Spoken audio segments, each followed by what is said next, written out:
The following contest is the main event of the evening. Introducing first, he is made in the USA. He weighs in at 200 pounds. He is the Death Samurai, Akira!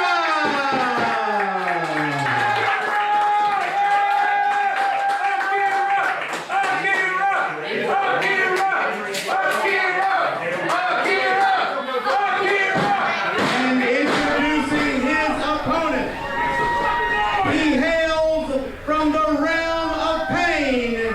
He weighs in at 275 pounds. He is Man Pondo!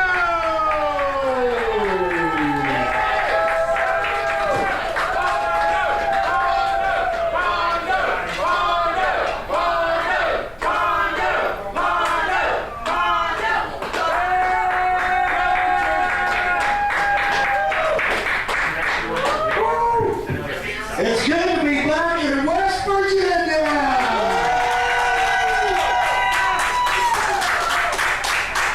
Listen, all types of guys come after me all the time, and when they do, I always got Akira there to watch my back. He's helped me out so much. And when an Appalachian Championship Wrestling asked me, who do you want to wrestle tonight? I chose my friend Akira.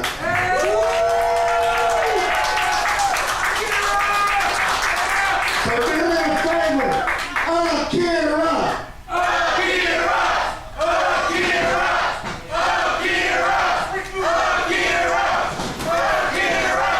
Hello there, Appalachian Championship Wrestling fans. I'm Nikki Walters here with Mike Kelly, and today we are looking at the best of hardcore matches at Appalachian Championship Wrestling. So we're gonna do a commentary on on two of them here at the beginning, and then we're gonna have several more coming up. So if you love hardcore wrestling, you're gonna want to stick around for this entire episode.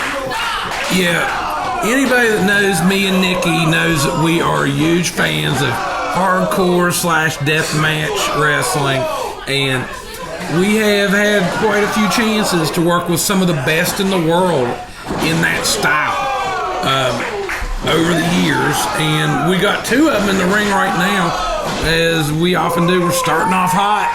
Yes. In this best of compilation, we got Man Pondo, deathmatch legend, against Akira, who Akira, at this point, he was still kind of making his name for himself.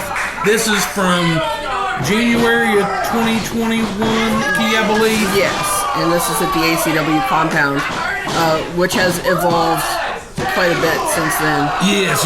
This was in our diagonal era. The room, and I figure if you haven't been in the building, it may be hard to tell this setup from the other one.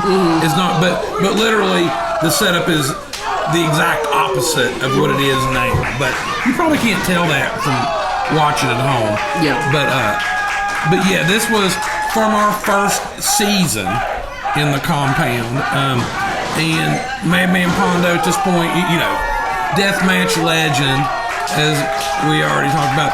Akira, he was just kind of first getting established at this point. He had already done that famous dive off the balcony in that ICW No Holds Barred that really kind of put him on the map. But he was still kind of getting his name out there. I mean, at this point, he's Big Japan Deathmatch champion. You know, he's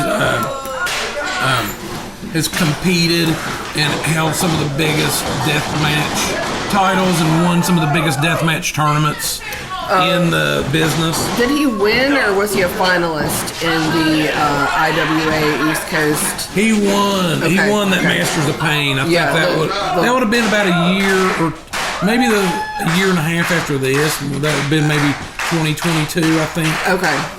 Yeah, so he hadn't. Yes, at this point he was just first starting to get established and stuff. But it was what a treat it was getting him into the compound. This is the only time we got to use Akira. He moved, at this point he was living in the Indiana, Kentucky area. Pretty soon after this he moved up to the more north to where he wasn't. Have not been able to use him again. Would love to use Akira again at some point, but we'll see if that gets worked out. But yeah, what a treat it was getting him down here, even if it was just for that one time. And then, of course, you and I have known Man Pondo for years.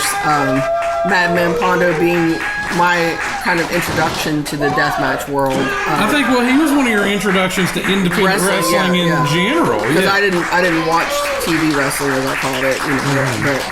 But Man Pondo, a real big part of the XMCW promotion that ran out of Nitro, West Virginia. That myself, Nikki, our friends Ben, Brad Morgan. But what was your nephew's name? It's been so long I've forgotten. Yeah. Nathan. And his brother. We always had a crew down there at XMCW in Nitro, and Man Pondo, he was a big part of the reason why we went all the time and stuff. And for perspective, for anybody who doesn't know, that was decades ago. That's been 20 years ago, maybe 20 years plus ago. I think plus. Well, it's 2003, 2004-ish, I think, because Man Pondo started the IWA East Coast promotion after the split with Pondo and the 1-8 Dragon splitting from XMCW, and that was the first IWA East Coast show was in late 2004. Yeah.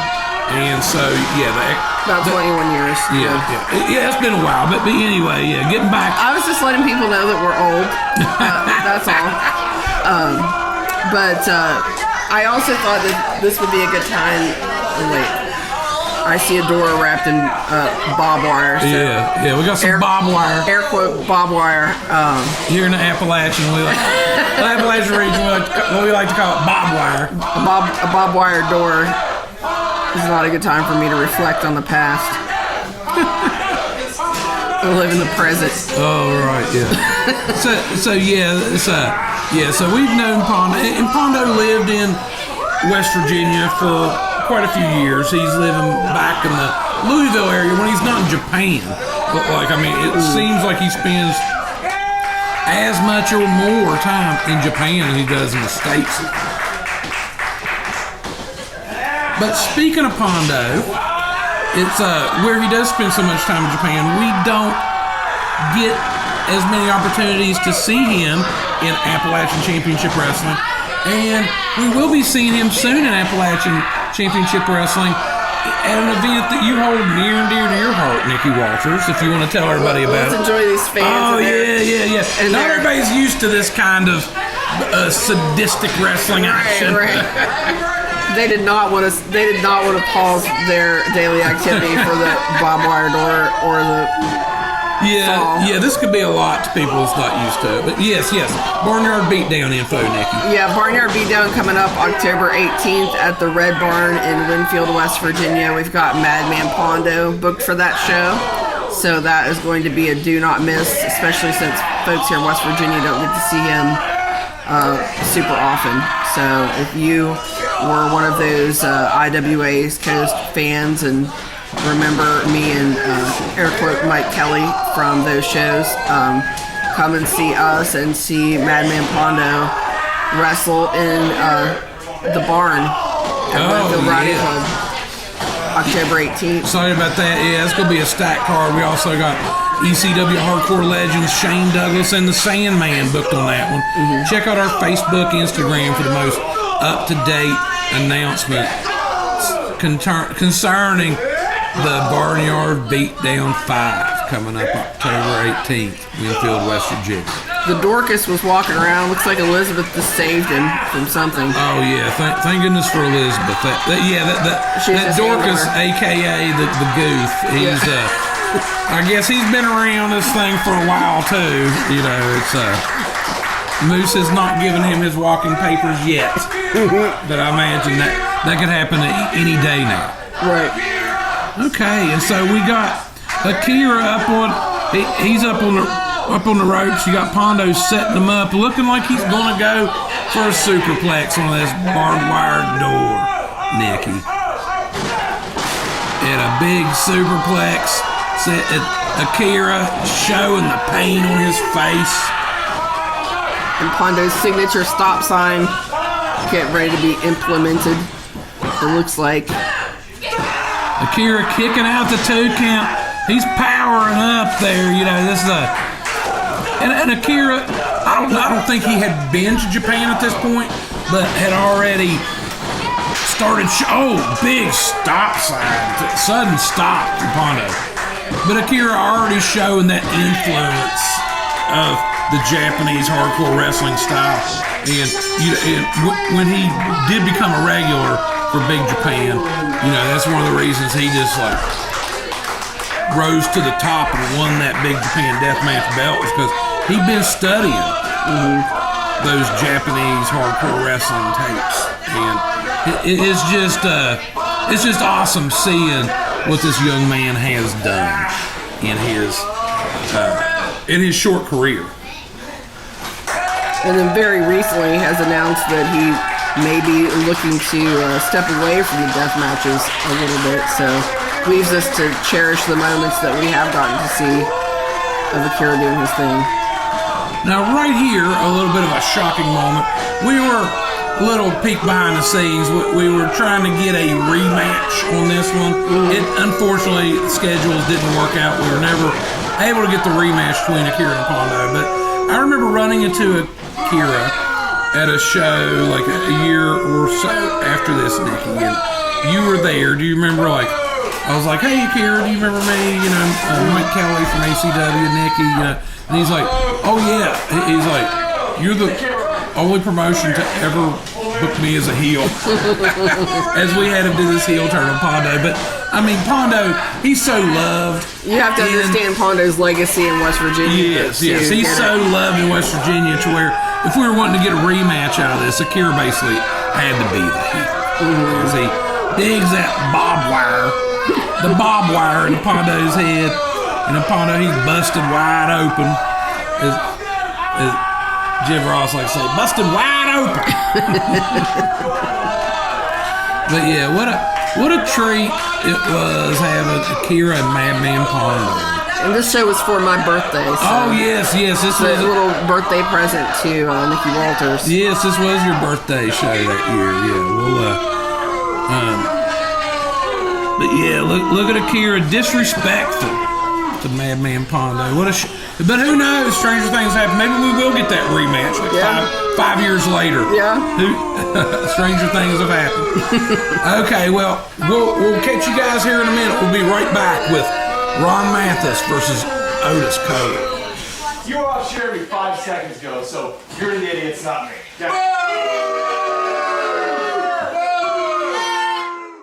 Something special. This is one we're never going to forget. And I was informed earlier today that the Appalachian Championship Wrestling Heavyweight Champion, one you guys all know as the Bev, is currently injured, and he is unable to compete right now. We don't know when he will be medically cleared, and so ACW officials have decided they will crown an interim champion, and that won't happen tonight, but the winner of our main event will qualify to move on for a chance to become the interim ACW Heavyweight Champion. And that winner is going to be the winner of tonight's main event contest. Anything goes, Barnyard Bunkhouse match!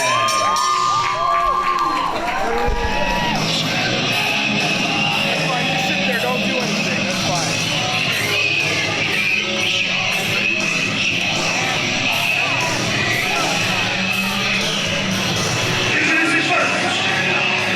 Hailing from Cleveland, Ohio, representing the 440. One half of the Coger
Alright,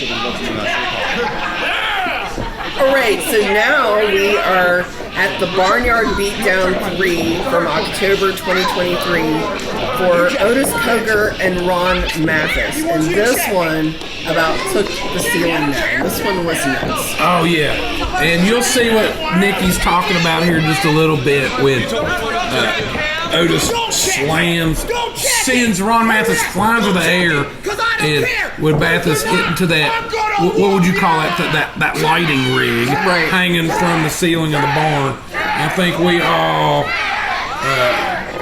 the fans... Our hearts skipped a beat. The fans maybe not, but I'm very protective of this building because, you know, I use it for horse things also, and like don't want to get removed from the opportunity to run shows here. So when I see a expensive lighting apparatus swinging, I wouldn't even want to know how much something like that would cost to replace. It takes the blood out of my body a little bit. So anyway, this was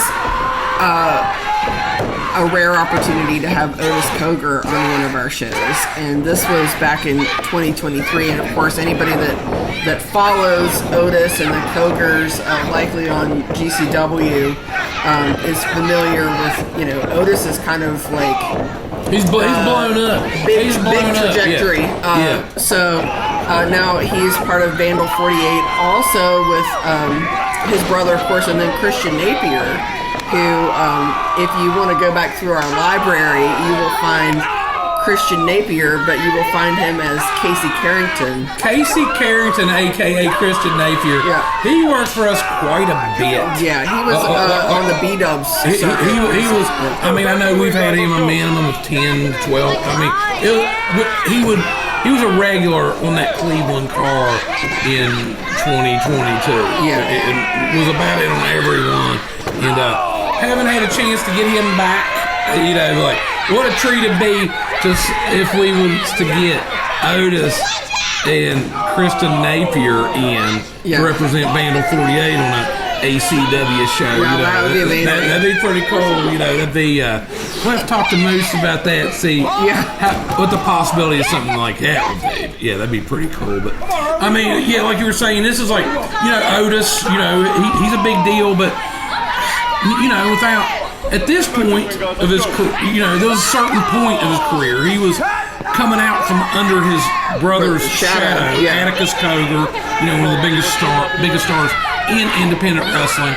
And maybe, you know, when Otis was first, you know, getting out there, he was kind of known as Atticus's brother. And, you know, now we've seen him really come into his own and be respected. You know, on that big platform, and it's super exciting because Otis was a cool dude to have around. Oh, he was awesome, and his significant other was there. She was very sweet. Yeah. She and I think she had some kind of a horse background. Did you talk to her at all? I remember she was very appreciative of the you know, the whole horse dynamic, right, and all that stuff. Yeah, Otis and his significant other were both a pleasure to deal with, and you know, love to see that happen again at some point. And in case you missed us talking about it a minute ago, the Barnyard Beatdown 5 is coming up October 18th of this year, and we've got Man Pondo on that show. So if you're a fan of this type of wrestling, then come on down. There's gonna be some more this year too. Yeah, like we pride ourselves being family friendly, but you know, sometimes we might get a little PG-13. You know, a little. There'll be, if there's anything crazy coming up, we always make a point to warn the crowd that, you know, it may start to get a little intense. But I have yet to see any of our fans get offended by any of our hardcore matches. I mean, that's just part of the deal. People like this stuff. I'm going to put on my interviewer hat for just a moment. I think we've got time, yes. Just for a moment. And you and I have had this debate discussion before. But I want people that may not be familiar to understand the difference between hardcore wrestling, as you and I are naming this, and deathmatch wrestling, because they are similar but not the same. Right, The volume is different. So, and there's different opinions about this, right? But when I explain to people, to me, it's kind of like the difference between a hot wing and an atomic wing, right? So the hot wing, you can enjoy that, maybe dip in a little ranch to offset the heat, but the atomic wing, that's the one you got to sign a waiver. Remember what restaurant was that where you had to sign a waiver to get the atomic wings, right? Which was a marketing strategy, but it was like to let people know, hey, this is this is serious business. This isn't for everybody. This isn't a jalapeno pepper. This is a ghost pepper, right? Yeah, and we Appalachian Championship Wrestling, we dwell into the hardcore stuff, a lot of times to finish off a feud or to find out, who the best hardcore wrestler is. Like I've explained to people, like if you're bringing in an Otis Cogar, you're going to have him in a hardcore match. Right, if you're bringing in a Matt Justice, you're going to have him in a hardcore match or a Krule. You know what I mean? Because that's what they do. That'd be like you wouldn't bring in Jason Kincaid and tell him he can't go off the top rope. So when you're going to use something like this, you want them to do what they're best at. Right. And so, but in the realm of Appalachian Championship Wrestling, we pride ourselves on family shows. So we keep it in the hardcore department. While you and I are enthusiasts on a serial level of the death match. Yes. This is not that. Oh, right when you said that. Yeah. Right, Ron Mathis gets blasted with an exploding bat. Right.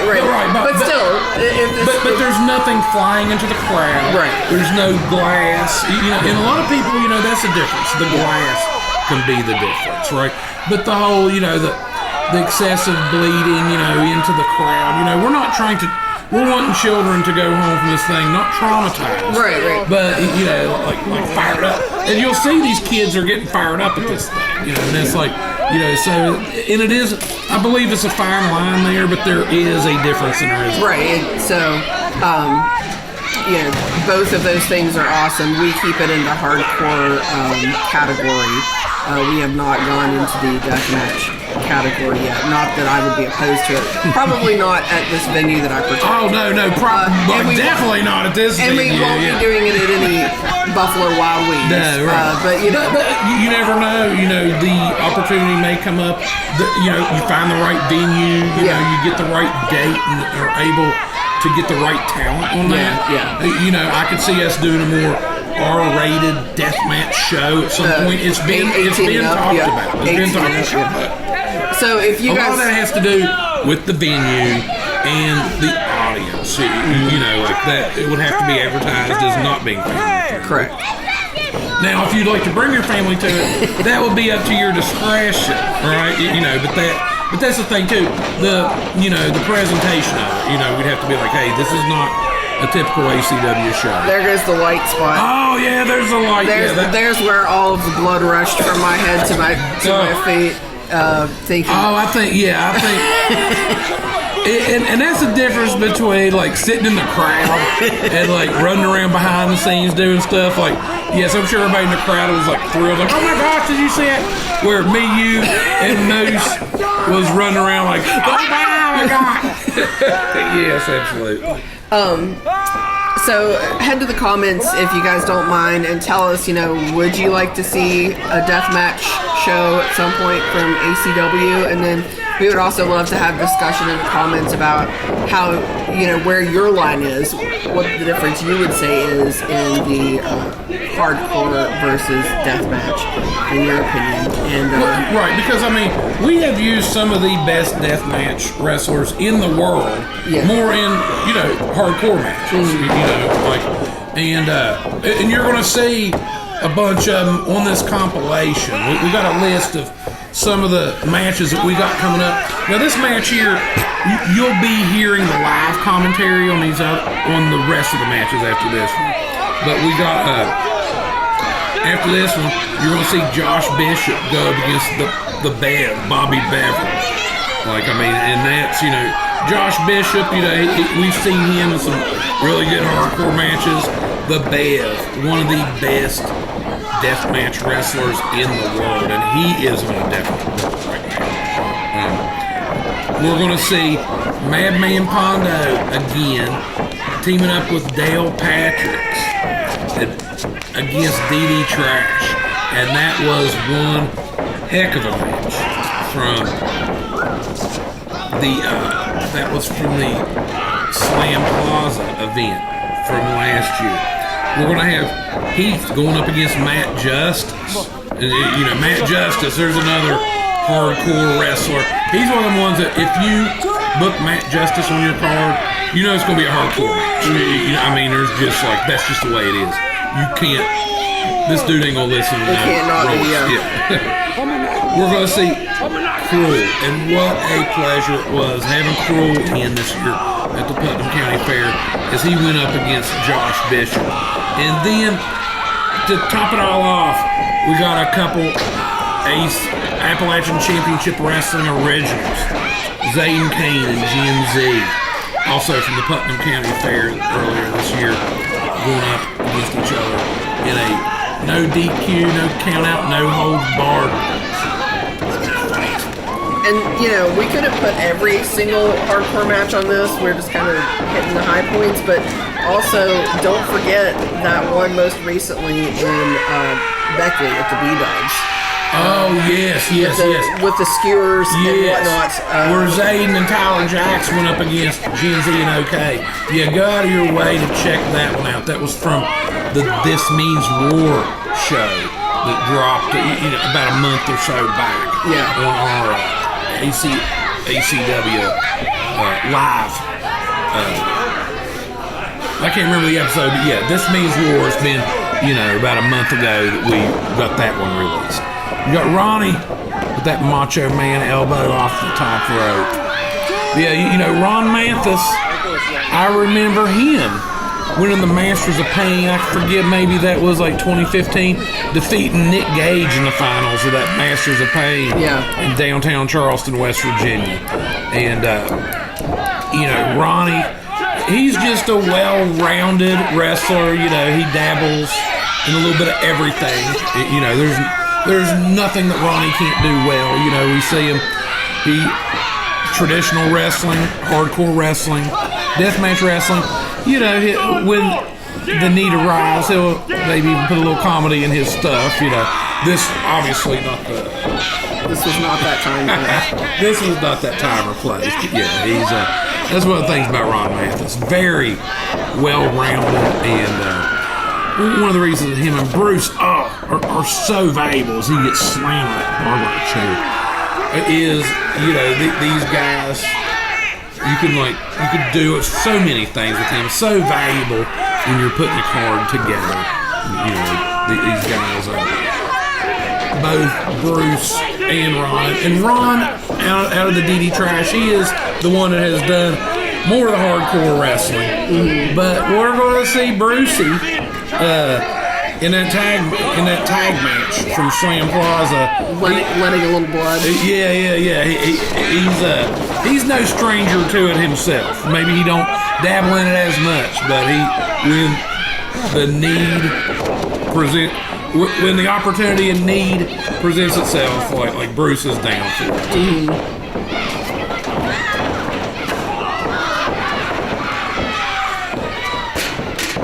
But this has been. It's been great looking back. And these young men having so much fun. Keep your eyes on them. They just had a blast at this show.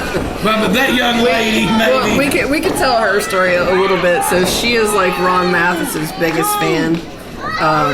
You'll see him pick her up and walk around with her. Take a lap around the ring and stuff. And so she was legitimately concerned for his well-being and safety. For good reason. Those tears are sincere. You done seen him get exploded with a bat and thrown through the ceiling light, right? At this point. So attacked with a straight razor. And so, yeah, of course, I think her and a lot of other Ron Mathis' friends, family, and fans were very concerned at this point. She's right here in the lower right corner, being traumatized, yeah. But all's well. I think if I remember correctly, you'll see her by the end of this thing with a smile on her face again. I think I walked over. I'm behind this camera right here, holding it, and I think I walked over to you at one point, and I'm like, I'm afraid that she's like. But this is a Canaan event for her. Right, like she may be talking to her therapist about this in like 20 years. Yeah, I don't think, it all seems to be well with her. Yeah, the last time I seen her at an ACW event, she was like giving gorgeous Greg a bunch of crap. Yeah. And so she seems to have... channeled it in a good direction. Yeah, she seemed to have totally recovered. Oh, and look at that. And that's the thing, you see these kids like losing their minds at these things. And the fact that we're able to entertain people, bring some joy to their lives. Yeah, she's getting over it now. That's why we do this stuff. You know, anybody involved in independent wrestling probably know we don't do this stuff for the money. You know, I probably make more money, working at McDonald's, to be quite honest with you. If I was looking for a second source of income, right. you do it out of the love. Right. And having the fans enjoy this, and you can tell, you're making their day, putting some entertainment, some joy in their lives. Ultimately, that's what keeps us working hard to keep this thing going and keep it getting bigger and better and improving. Plus, I think you and I both always enjoy introducing people who haven't been exposed to hardcore or deathmatch wrestling, introducing new people to it, bringing new people over to the. You could usually tell what is somebody's first experience with it, right? Because they're horrifying. Like you seen the people in that first match, like sitting in the compound. You could tell that was their first rodeo. They was like covering up their eyes and like can't believe it. Yeah. And this was a real big win for Ron Mathis. Getting the W over one of the top deathmatch / hardcore wrestlers in the world. But the commentary on the rest of this compilation will be the live commentary that we did as the show was going on. So, we're out of here. Thanks for checking out our stuff. Be sure to like and subscribe. All that good stuff on our YouTube channel. Be checking our Facebook, Instagram for future show announcements. Barnyard Beatdown 5, October 18th. 2025. We got Man Pondo, Shane Douglas, and Sandman. Yeah. You gotta be there. Right. You gotta be there. So thanks everybody for checking out our stuff. And we'll be seeing you soon.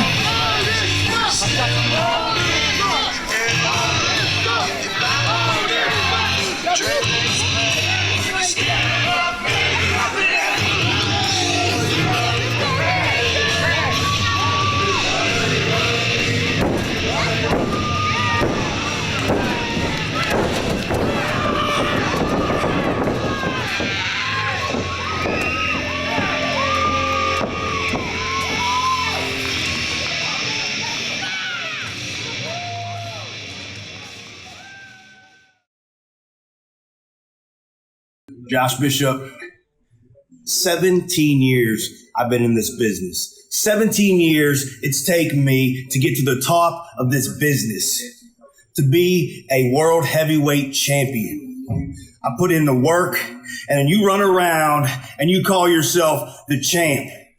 The interim champ. You ain't the champ. Just because I got hurt doesn't mean nothing, Bishop.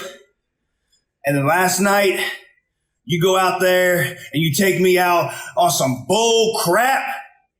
Bishop, tonight we got Extreme Rules. You're in my element. You're in my world, baby. Tonight I'm taking my belt back and I'm taking it for good. Bishop, you'll be lucky to ever walk again after tonight. I hope you're ready. Extreme Rules, ACW. Let's get it on.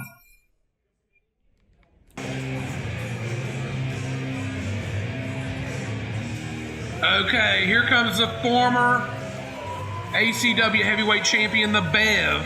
He lost that title last night. The title's been unified with the interim champ that was crowned while he was injured. Josh Bishop is now the undisputed champion. And this is the final chapter in their wars, their feud. It's like ACW management has decided that the liability of having these guys would fight and scrap like two animals until one was no longer breathing. And so really, Extreme Rules, one last time for the title, one last time for the whole shebang. And we got the former champ, the Bev, against arch rival Josh Bishop. Extreme Rules. I expect this one to get ugly, Nikki Walters.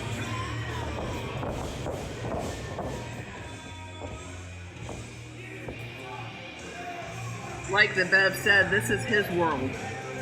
Right. You want to talk about hardcore wrestling? You want to talk about deathmatch wrestling? The Bev, Bobby Beverly, one of the most accomplished.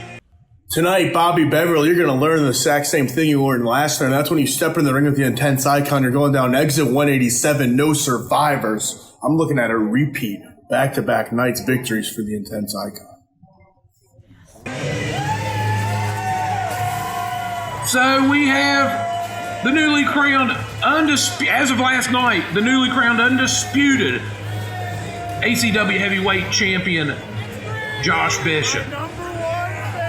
Josh Bishop seems a little unhinged tonight, I've got to say. He's got a little something in his eyes or something missing from his eyes. Well, unhinged even more so than usual. You could probably put a picture in the dictionary of Josh Bishop beside the word unhinged. He is the epitome of unhinged. But a little more so tonight. It's like vacant in the eyes. I don't know what's going on there. I'd say it may just be the pure hate oozing out of his soul, every fiber of his being. These guys don't like each other. And they're looking to hurt each other, looking to maim each other. And as Bev said, this is his world. Extreme Rules. I'm looking around, I'm seeing some doors. I'm seeing some barbed wire wrapped around a chair, some other weaponry around there. I might even seen some kind of gimmicked up bat that I'm sure all this stuff is going to come into play by the conclusion of this contest.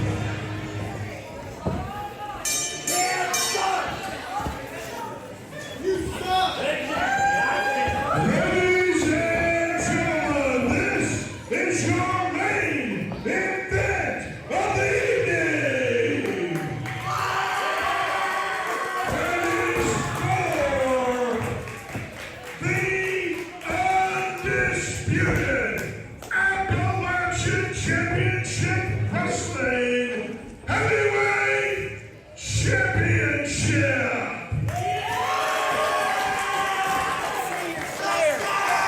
This match is an extreme rules match with no disqualification, no count out, and no time limit. Introducing first, the challenger. He is a former ACW champion. This is the Bev, Bobby Beverly.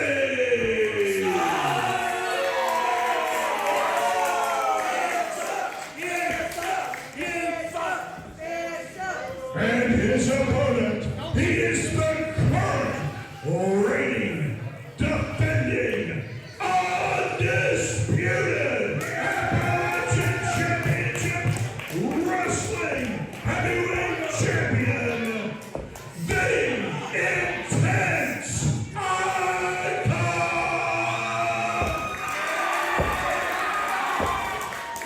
Josh Bishop.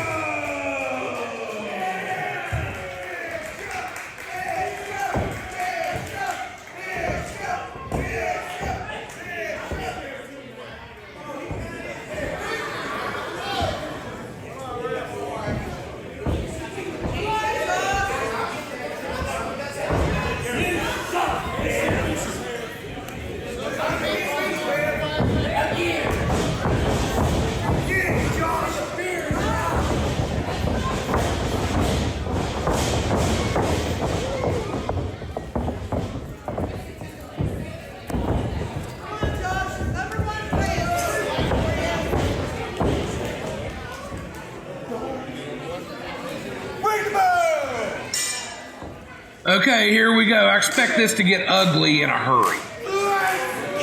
Two guys. These guys don't like each other. I'd say that they actually literally hate each other. And this is the final chapter of this feud. The last battle of Appalachia. Extreme Rules. Last night in Oak Hill, as you see Josh Bishop with 2 belts, he was the interim champion while the Bev recovered from his injury. Last night, the interim champion and the heavyweight champion collided. Josh Bishop ended up with both of those belts. And I think that kind of suits his ego. You know, he's maybe a bit of a social disorder with Josh Bishop. You know, he's loved by the fans and he's hated by the fans. You know, just depending on what's going on that day. And I'd say that suiting of a champion. You know, like he's wanting to retain that title any way possible against. And ACW management, they're throwing all kinds of opponents at him. And Josh Bishop, he's good enough and smart enough to where he's going to adapt his style to his opponent. Very well-rounded. I mean, we've seen him in straight wrestling matches. We've seen him in quite a few of these hardcore extreme matches, too. Equally as successful at both. Shut up! Josh Bishop, undefeated in singles competition in Appalachian Championship Wrestling to this day. But here comes the Bev. The Bev's hot about. Oh, big kick right to the jaw. There he is, the Bev. This is his playground. With all that, as he bashes Bishop into the corner post.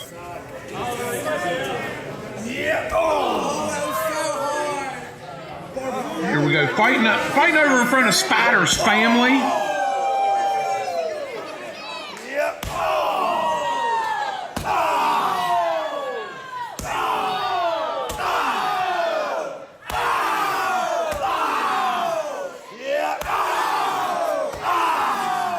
Listen to those chops.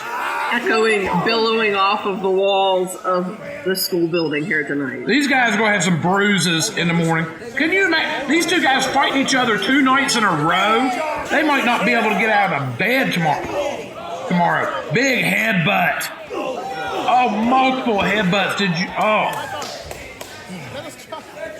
Okay, he might have got a little overzealous on that one.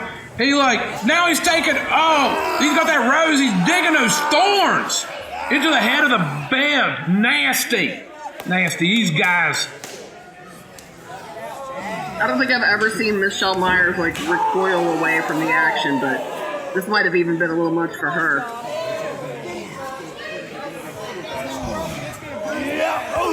Okay, Bishop, he looks like he hurt that hand a little bit on that chop that hit up against the ring post.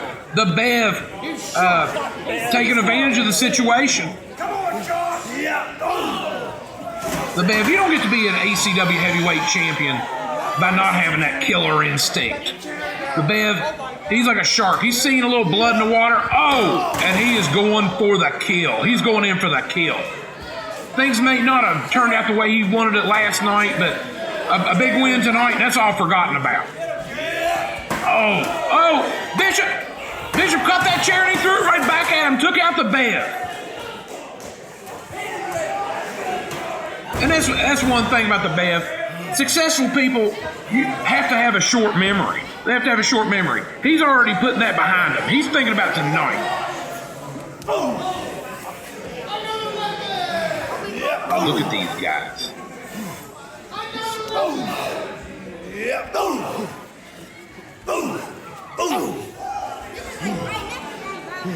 Like we were talking about earlier, this is the last battle of Appalachia. This is it. What's he got? Fucking thing don't work. I think he had some sort of water situation planned there, but didn't work out. Some kind of water torture situation, I'm sure, is what he had in mind. There's plenty of other weapons to be used.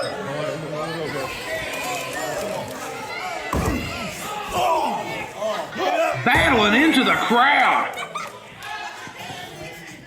These two guys they're dangerous.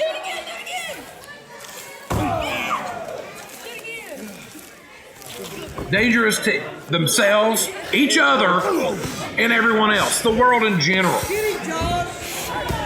The world is a more dangerous place with these guys in it. Blasting that head against the ring steps.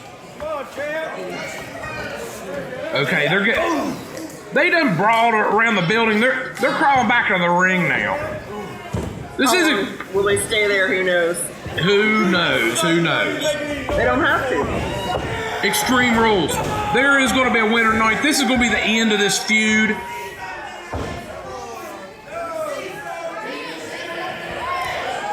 Extreme Rules, no holds barred, anything goes.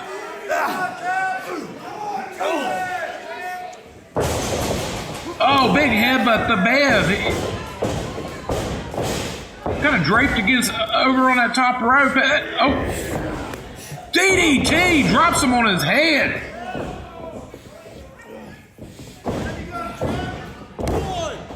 Just a 2 count. Just a 2 count. That put away a normal man. The Bev is not a normal man. His threshold for pain is legendary. And anybody that's seen any of his work in Game Changer Wrestling or ICW No Holds Barred knows what I'm talking about. Circle 6 Wrestling, the Bev, the 2023 King of the Death Matches. That was an intense match. Oh, look at these guys. It's getting intense. It's getting intense right here. Look at these guys blasting each other in the face.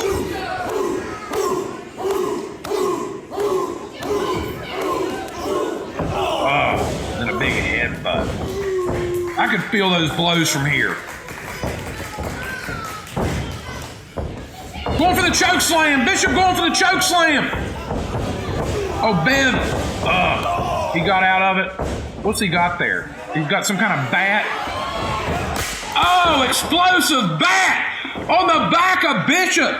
That thing was rigged up with some kind of explosives, fireworks of some sort. That had to hurt. Oh, wow. Against the bare back of Josh Bishop. I don't care who you are. That's going to be hard to overcome. Look at him.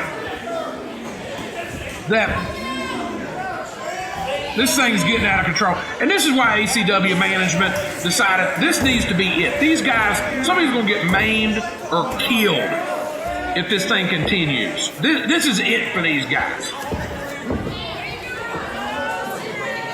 Artists work in clay, acrylics, oils. Bobby Beverly works in weapons. This is his playground. This is his playground. But Josh Bishop, he's not intimidated by nothing, which, may not be to his benefit.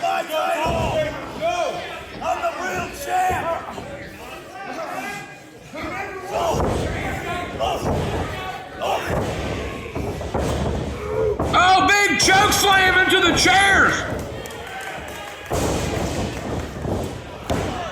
Bev kicked out. He kicked out of the 2 count, though. I thought that could have been it for a minute. The way he bounced off of those chairs. Had to hurt his back.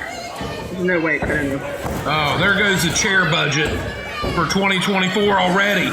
These guys have already... Look. Oh, he's got a staple gun. He's got look at that psychotic look in his eyes. I told you Joshua Bishop was unhinged tonight. Definitely unhinged. Even more so than usual. He's stalking his prey with that staple gun. Look at... Oh, low blow by the Bev. A low blow. Bishop, okay, he dropped that staple gun. Now there's some doors set up. Vicious suplex into the doors. Vicious suplex. He's rolling up. This might be it. Oh, 2 count, 2 count. Wow. I'd say I put away like 99% of the human race. Josh Bishop, the intense icon, kicking out of the 2. Okay, wait a minute, Bev. This is his playground. He's got another door set up. And another devastating suplex through that door. This might be it, Nikki. But Bishop kicking out of the 2 again. Kicking out of the 2 again. I think Bev is shocked. Okay, Bev is shocked.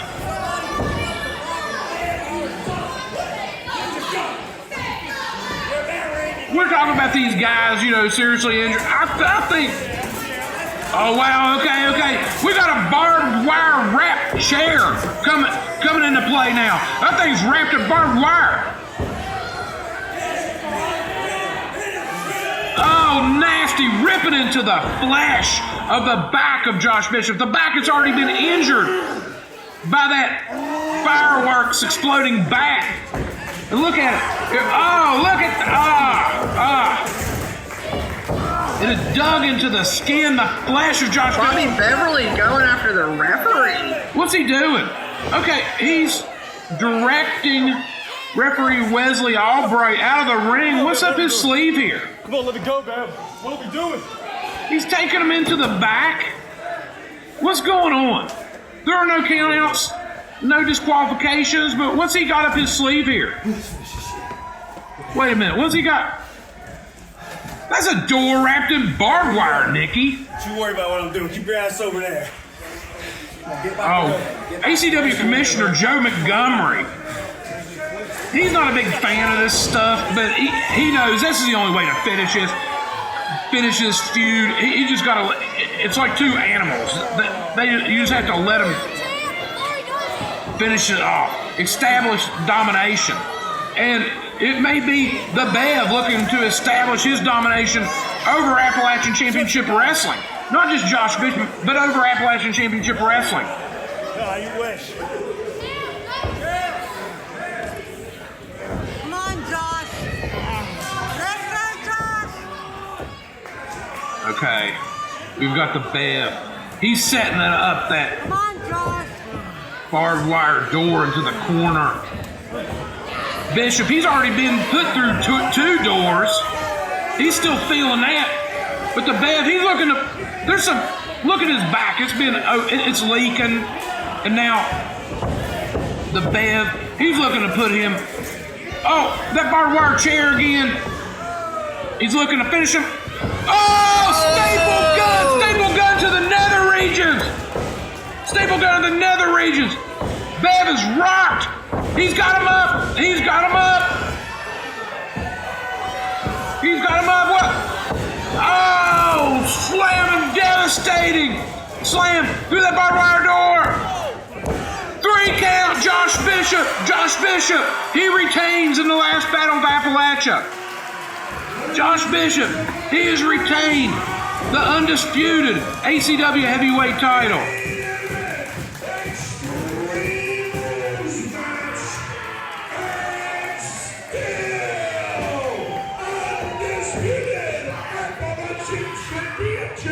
Wrestling heavyweight champion, the intense icon,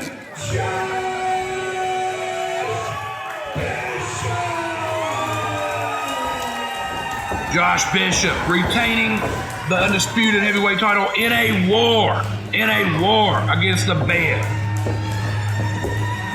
So stick around at the conclusion of this match. We're going to have some highlights from this amazing match. If you can stomach seeing this stuff again, that absolutely brutal. But woo, what a weekend, Nikki Walters. Definitely a great way to cap off. What did you think was gonna happen? I told you I never lose. And I proved it the last 2 days. I'm never losing. Oh, sorry to interrupt. Look at that devastating fat.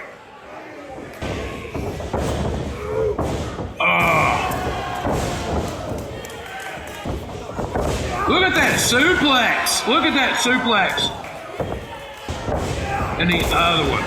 Wow. For Bishop to take this kind of punishment. Barbed wire chair. Digging into the skin, the flesh. This was the beginning of the end right here with that staple gun. Woo, what a war. Last battle of Appalachia.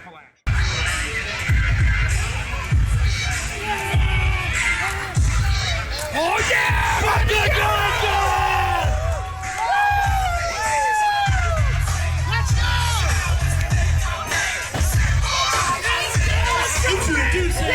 Let's go, baby! The team of Mathis and Man Pondo.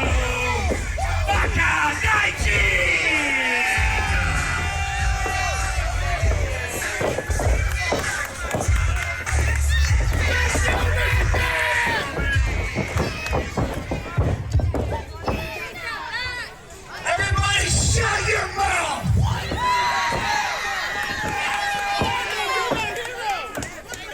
I said shut your mouth and show me a down package the respect we deserve.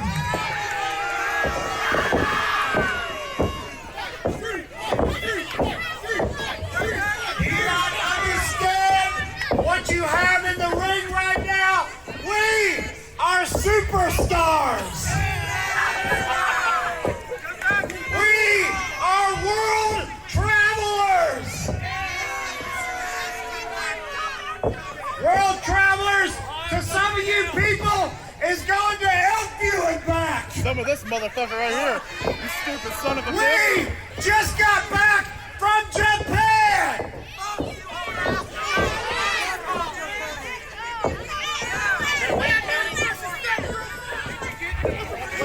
You kids shouldn't yell at a man who doesn't think about going out and beating up a fifth grader. Shut your mouth.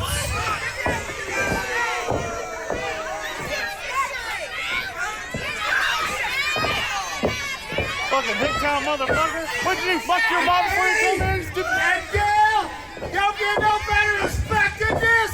We're gonna leave right now.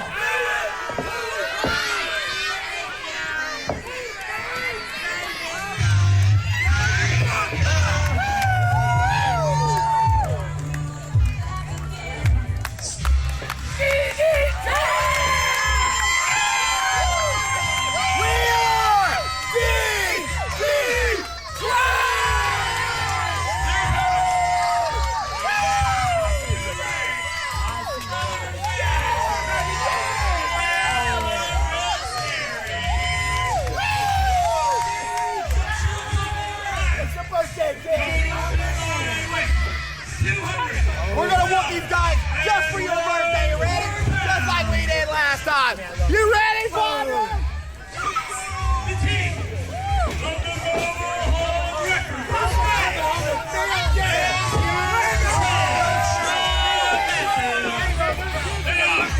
The ACW. Let's go, Brady!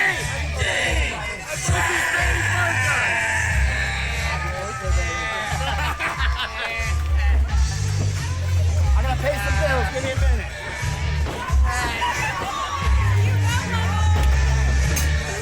All right, Nikki, we got our main event. DDTrash. Tonight, they're defending the All-Star Wrestling West Virginia tag titles against Bakagaiji of Man Pondo and Dale Patrick. Last time we seen DDTrash at Appalachian Championship Wrestling, they had just defeated the franchise players for the Bluegrass Tag Team titles in an Extreme Rules match. Well, they're looking to get Extreme against Bakagaiji tonight. Because here's the deal, if Bakagajine's in there, you know it's going to get extreme. That's just the way it is. When you book these guys on the show, that's what it's for. You know what you're getting. You know there's going to be violence, and you know that it's going to be taken to the next level. And I would venture to guess that some blood will be shed. By whom, to be determined. Come on, guys, let it But this is a Charleston street fight. This is not contained to the ring. Pinfalls. This is a street fight. Pinfalls count anywhere in Charleston. This match could end up on the Capitol steps. It could end up in the Canal River. It could end up on Capitol Street, on Summer Street. You don't know. This thing is going to get out of control.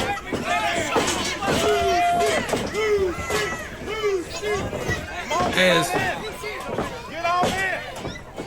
DDTrash, accompanied by glamorous Gary Dameron, owner of All-Star Wrestling West Virginia, defending the All-Star Wrestling tag belts.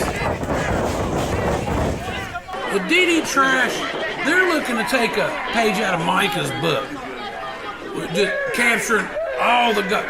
DDTrash is wanting to unify all the tag titles in the area.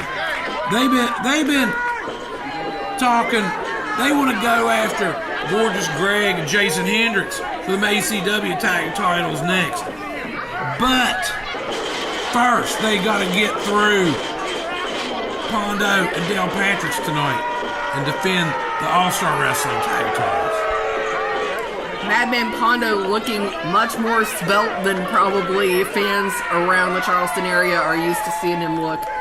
And who knows if that's going to affect his performance in the ring tonight. And of course, Dale Patrick's, he's just a killer. I mean, just really ruthless with his opponents. Okay, it is already breaking down. These guys ain't gonna wait for a bell or nothing. They're just looking to fight. I'd expect this thing. I'd expect this thing to get wild, bloody, out of control. As Dale is slamming Bruce into that door. You got Pondo and Mathis in the ring. These guys have went to war many times before in Appalachian Championship Wrestling and elsewhere. As Pondo, that stop sign as he whips Mathis into the rope.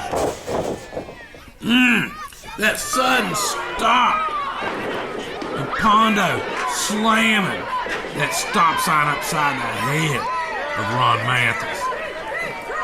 And Pondo, he's got some chairs setting up.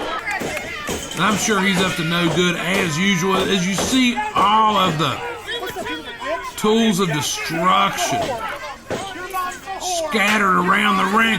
Dale Patrick's let's go then. agitating the fans. I think somebody just threw a beer at him.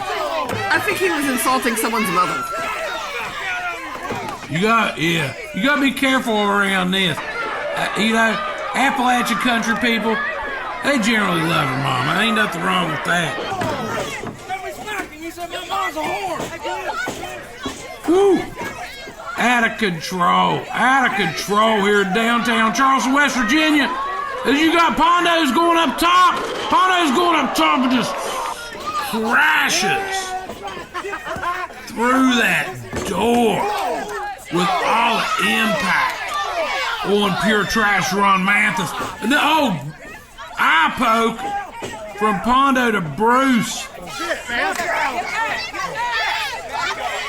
Okay, Mathis, he is really severely incapacitated from that top rope dive from Pondo. And so now both of the Bakagaijin double teaming on Bruce, slamming his head into those metal bleachers, going to town with him on that metal folding chair, Nicky.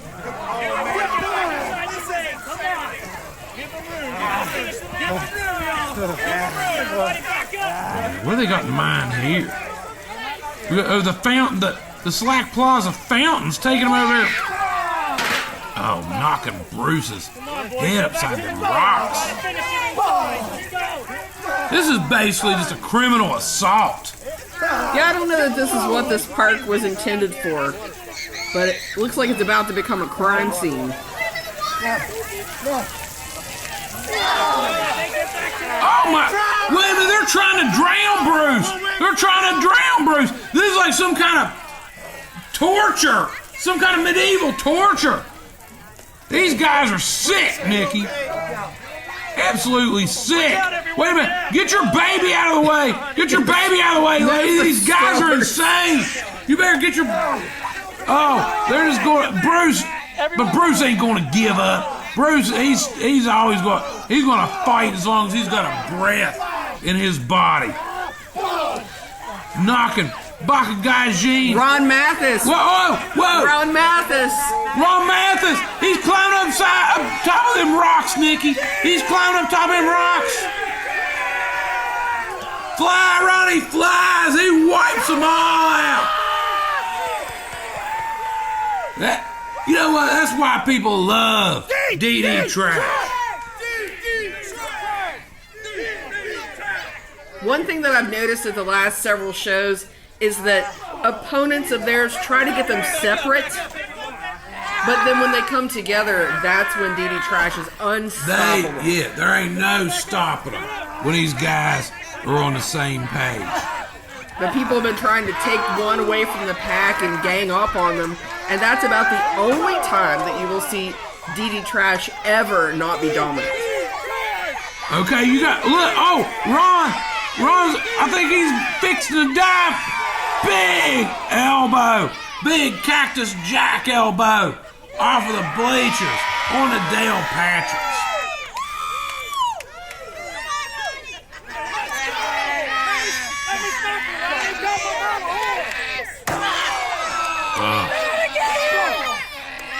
This thing has been wild as advertised. When I seen this match graphic, I knew that this was going to be out of control. I knew the law might have to get called. Oh, Dale just slamming Mathis is back into his bleachers. Back up, back up, back up.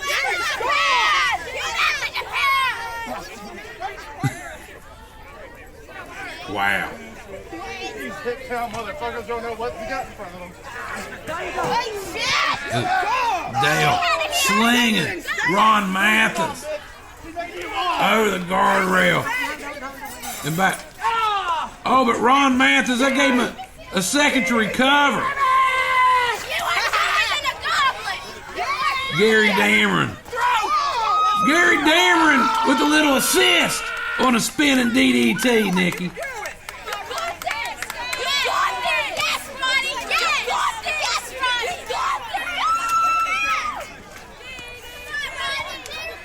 This has probably been about the wildest thing a lot of these fans are saying.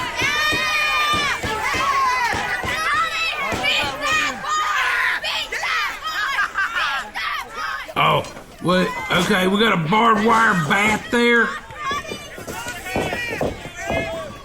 What's Ronnie going for? What's that? Wait a minute! That's a fork! You got some forks, Nikki! Oh, these guys are sick! Oh, this power slam Del Patrick's onto those forks! Oh my! Oh my! He's got that barbed wire bat, Nikki!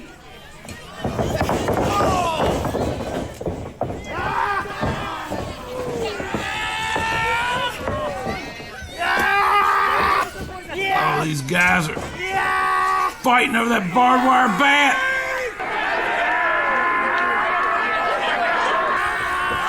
Oh, look at that! Balancing it between their skulls. Oh, I say it got embedded in both their skulls. It's Pondo and Bruce throwing down the ring. What has Pondo got?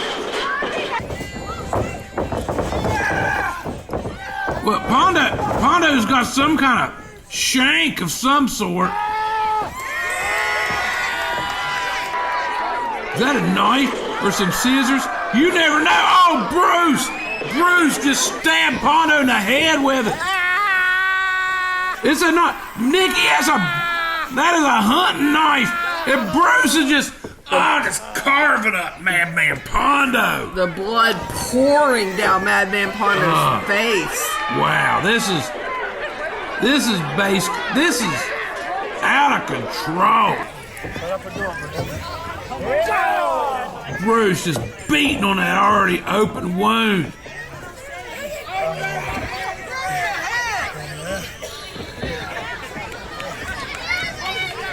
Pondo busted wide open. And Bruce also. Where's Bruce going? What's he looking for? It's hard to say at this point.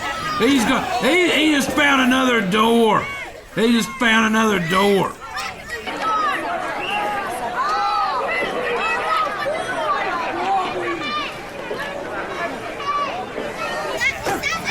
Referee Smarty Marks, he's trying to keep some kind of semblance of order here. But, hey, Nikki, basically, he's just there to count the pinfall. This is no disqualifications. Charleston Street fight falls count anywhere. I feel like this would be like sticking your hand between two fighting dogs. You're liable to get hurt if you try to interfere with this in any way. Get me that chair. Oh, look at those punches, Ron Mathis to Dale Patrick.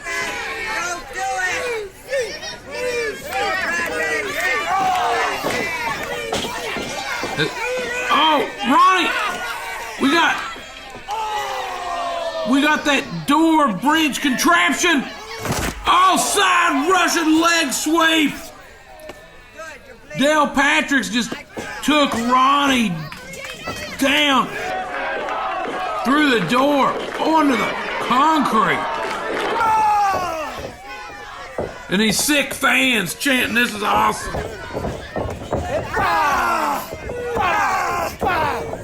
Pondo, Bruce are just both bloody messes.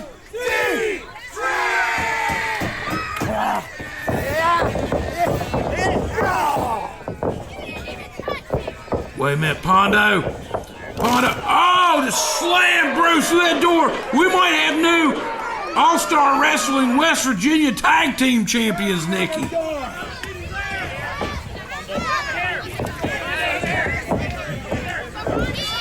Referee, give me that door, hurry up! You better do what he says, bud. Pondo, he seems like he's in one of them moods tonight. He's got a door. What does he have in mind? Destruction. Hurting somebody. That's what he's got in mind. As he taunts DDTrash and taunts the crowd here in downtown Charleston, West Virginia.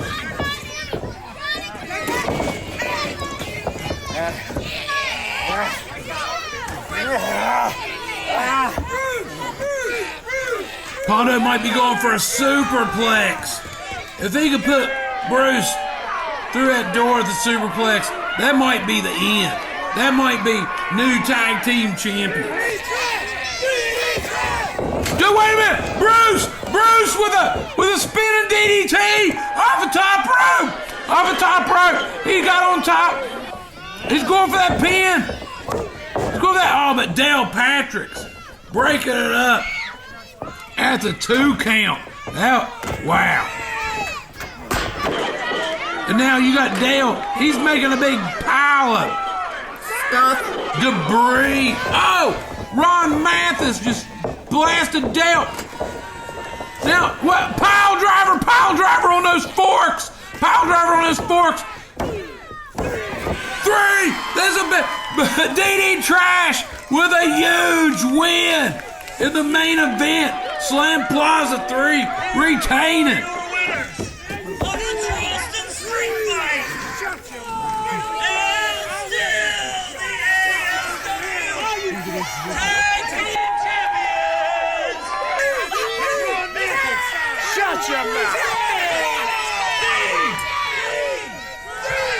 DDTrash, still the All-Star Wrestling West Virginia Tag Team Champions. What a match, Nikki. Wow. Sure lived up to the name of a Charleston street fight because that's what it was. Woo. Well, thanks everybody for tuning in. You be sure to check our Facebook, like and subscribe on our YouTube channel, and we'll see you next time. Thanks for tuning in.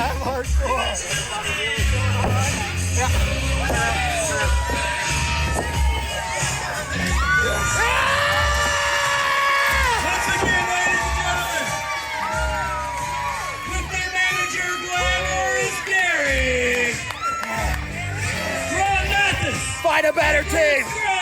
Find a better team! Tag Team Champions!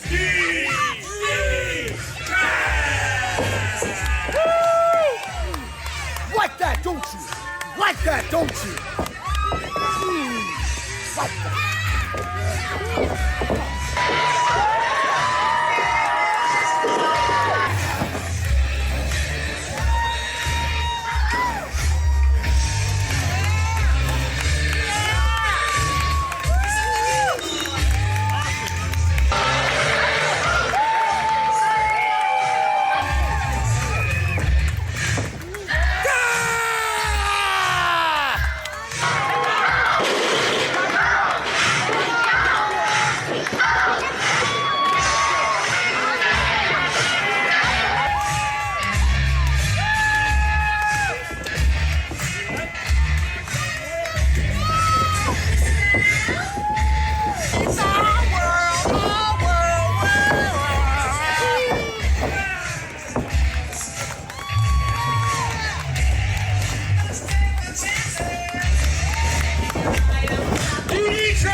Hardcore.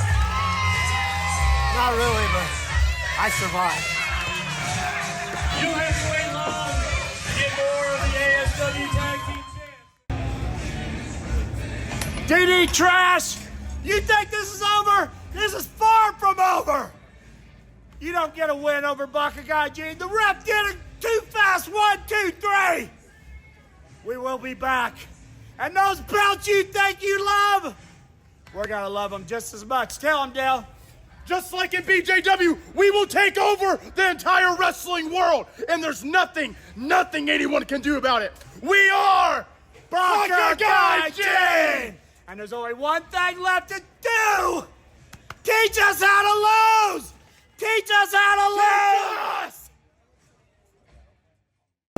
All right, guys, what do you think about that? That's how it's done. DDTrash, any kind of fight. A street fight at the regatta. Still, you're ASW Tag Team Champions. Pondo, tell Patrick's, you put up a fight. I'm willing to do it anytime, any place, do it again. And I think that's what they want, Bruce. How do you feel? Right. How do you feel? Ronnie, you know, the first hardcore match I was ever in, Man Pondo.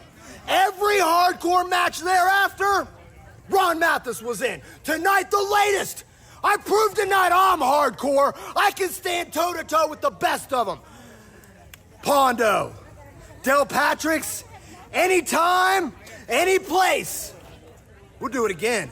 You want them? Come and get them. Because we don't just talk trash. We are DDTrash!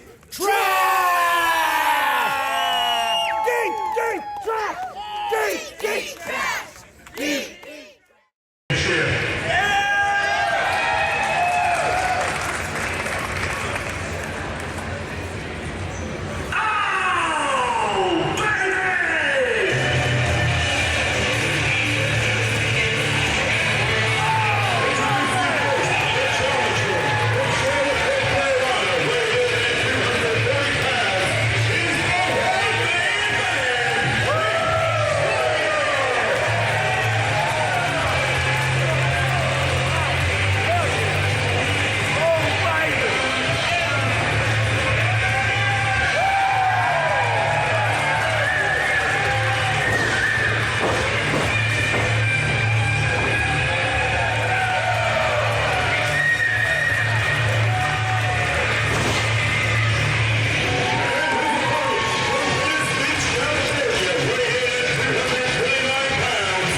Championship Wrestling fans, we are in for one heck of a match right here, I'll tell you that one. This is the inaugural ACW Wilder Side title, and we've got Matthew Justice and Heath Slater, two guys who are no strangers to the ring, but this is an Extreme Rules match, and this is a match where Matt Justice lives and Heath Slater visits.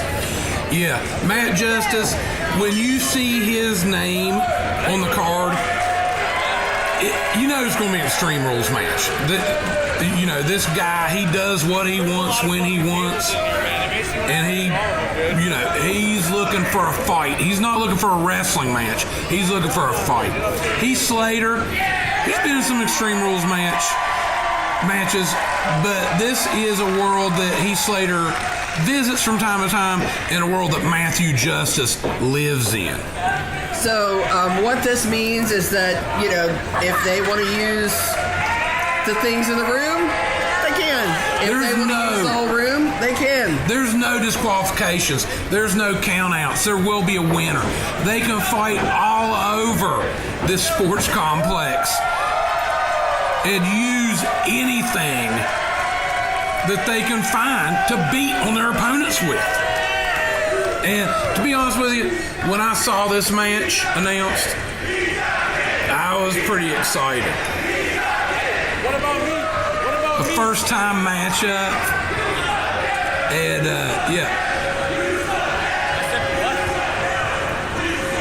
this is Matthew Justice getting ready to go to war with Heath Slater. And once the bell rings, I think this thing's going to be nonstop. They might not even wait till the bell rings, Nikki. This thing is underway as they lock up. As these guys very evenly matched in the physicality department. I had a chance to speak with Matt Justice before the match, and he was almost hungry, almost diabolically hungry for the fact that this was Extreme Rules. Because for him, that is what he lives for. And you can tell he already had a couple of plans in the back of his mind. But for him, this type of match is second nature. This type of match is just muscle memory. And he was very, very hungry to get in there and prove himself and be the winner of this ACW Wilder Side title. Yeah, we've seen both of these guys quite a bit in Appalachian Championship Wrestling. Heath Slater currently 1/3 of the ACW six-man tag champs. And we've seen him last year go to war with the likes of Shane Douglas, Caleb Conley, and more. Matt Justice, we've seen him go to do battle with Josh Bishop, with the Bev, and many more in Appalachian Championship Wrestling. And this thing, they're still in the feeling out process. I'd expect it to break down very soon as Justice returning to the ring.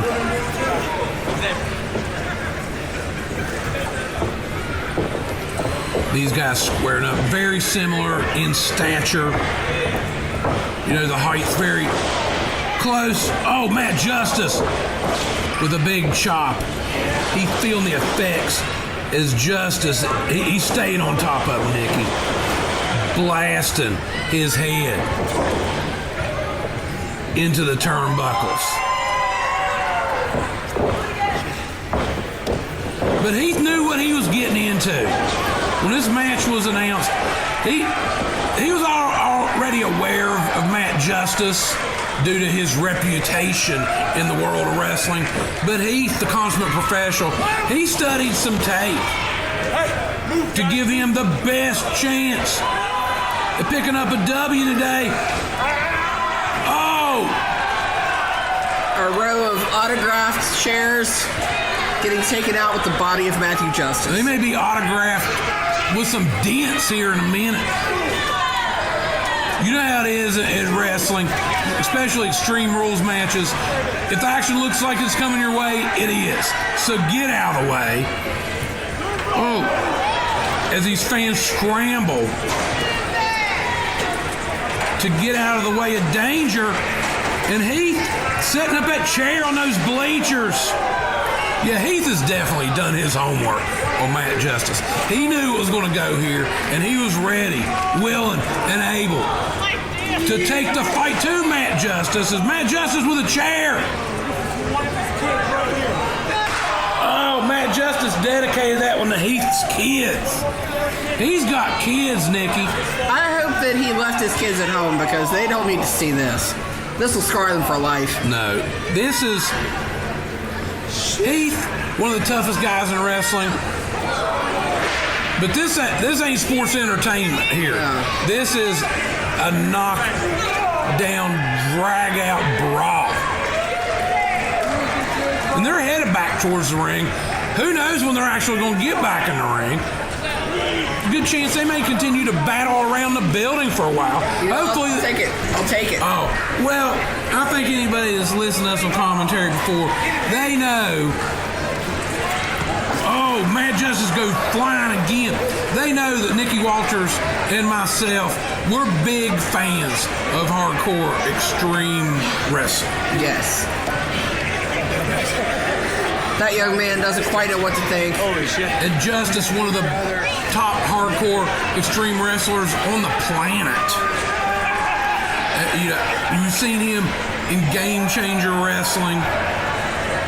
We've seen him in Major League Wrestling. Absolute intense wrestling. And all over the wrestling world, as he's got that chair, Heath had a crutch. That chair shot echoing through the building here at the Spooky Nook Sports Complex. What has he got? He's got that crutch, Nikki. This might be it. If he can catch Heath right here. Oh, but Heath alertly moving out of the way and catching Justice with that big boot right to the mush. It's always good to have front row seats, but the fans might be getting more than they bargained for on this one. Your chair may not be working by the time this one's over with. But if you're ever in that situation, just holler at one of us. We'll hook you up with another one. Okay, we got a door, Nikki. We got a door. We got beers flying. We got doors. We got profanity from these hardcore wrestling fans. That's the ECW section. Oh, them guys love some ECW, which probably means they are loving this match. Yes. And what we got?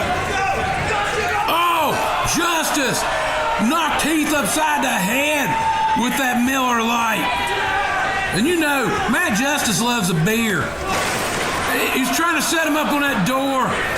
The weight gave way, but Justice, he ain't gonna let that get in his way. He's going for a big splash here. A big splash. And pins count anywhere. Talise with a count to 2. Because these fans are getting fired up. This has been a heck of a fight so far. I didn't say it's a match. It's been a fight. As Heath gets knocked upside that metal railing. Justice with one of the VIP chairs. Hey, Nikki, you think one of us should tell Matt Justice that's a VIP chair? I'm not. I'll leave it be. Yeah. He's just got that plastic. He's strangling Matt Justice with that plastic off that chair. Strangling him, dragging him around into the cheap seats, Nikki. Just knocked his head in the bleachers. He's staying on top of him. This has just been a war. Taking him running. We've got Spooky Nook Sports security not knowing quite what to make of this. This goes above and beyond the kids getting unruly. Yeah, you can tell the Spooky Nook security, they like some wrestling. They may have never seen nothing like this before, though. I think they're strongly considering whether they're going to tell them not to hit the walls or not. I'd stay out of it. Well, Justice hanging on to one of them fans for dear life. But then, with a boot, they're just like, he stayed on top of it. This thing could go either way. What a evenly matched fight this is. Security door, move. Justice telling everybody to move out of the way. What has he got in mind here? It's hard to say with this maniac. Wow, that echoing through the building. Oh, another beer upside the head. He's hurting right now. Has Matt Justice got that door? Oh, just bent that over Heath's skull. He's gonna have some splaining to do later when he goes home smelling like he's taking a bath in beer. Oh yeah, when he goes home with 2 black eyes, a fat lip, and reeking like beer. No, his flight's leaving right after this. Hopefully he's got enough time to get cleaned up as Justice reaching underneath that ring again, finding another door, Nikki. Oh! Land it right on top of Heath. Right on top of Heath, and he's got that other door. Wow. Wowza.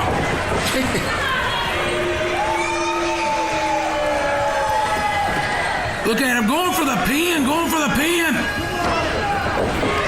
Just a 2 count. This Extreme Rules War. I'm just trying to catch my breath here. This thing has been non-stop since that bell rang.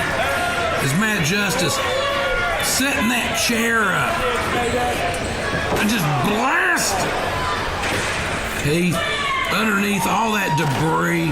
This may be the beginning of the end, as he's got. Which one? The shitty one? He's got that door set up in the corner and a chair set up in the opposite corner. I think this may be the beginning of the end.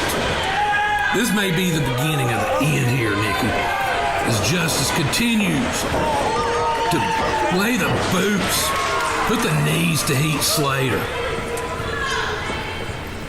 I say he's got that door set up in one corner and that chair set up in the other, and I think he's got some. Heath reverses it. Matt Justice head first into that chair and through that door, Nikki. Justice is right. Heath just took him down. He's hooking that leg, Nikki. We got a Wilder Side champion.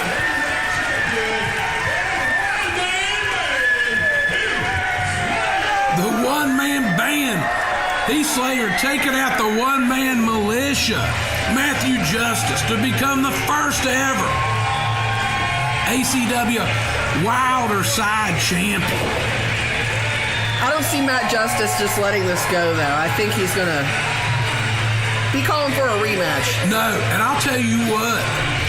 I say the powers that be, the championship committee at ACW, I'd like to see this one get run back. That was a war. You got my vote. Matt Justice, couple Miller Lights. That'll help take the edge off of the bumps and bruises. But Heath Slater, the inaugural ACW Wilder Side champion. Okay, we got a big main event coming up. Kane and Kristopher defending a scramble. I gotta catch my breath for a minute. That was amazing.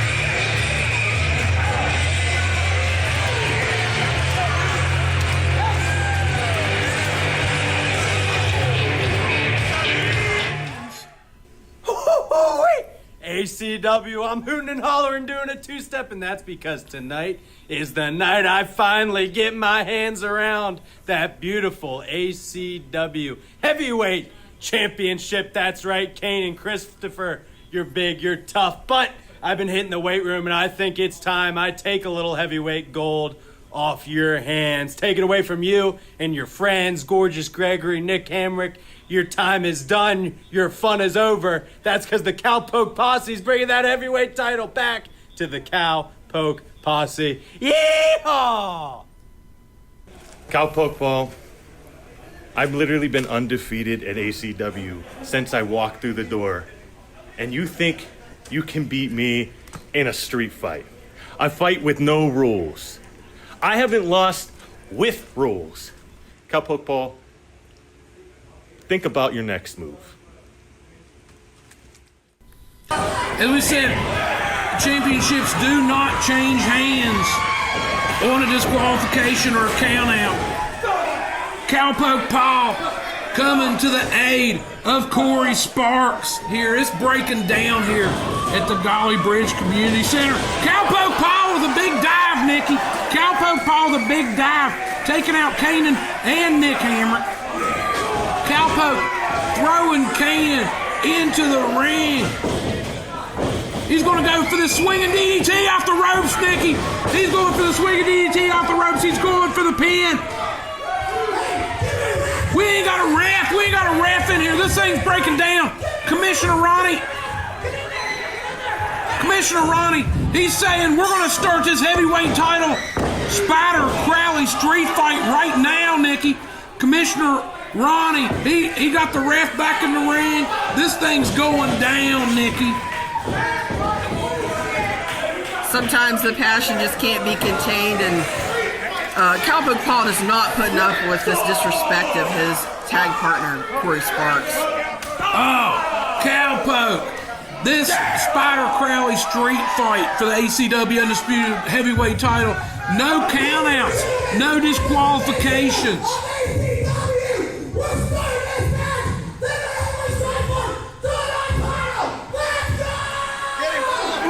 Oh, Cowpoke going to town. Commissioner Ronnie has just made it official. This match is underway, Nikki. I don't think I've ever seen this side of Cowpoke Paul. Where you going, Kane? Yeah, Cowpoke Paul, usually a happy-go-lucky. I mean, he's a fierce competitor, but likes to play by the rules. But look at this, he's got this chair now. But guess what the rules are? There are no rules. Oh!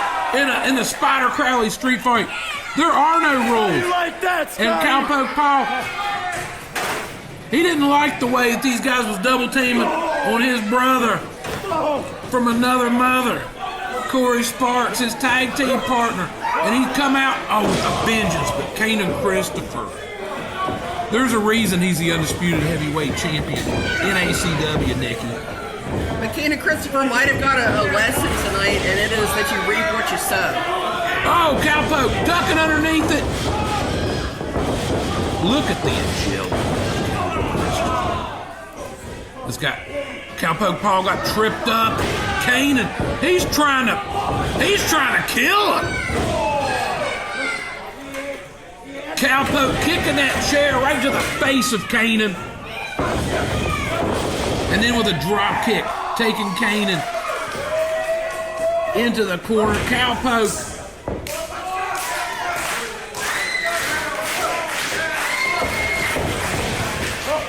going for a monkey flip.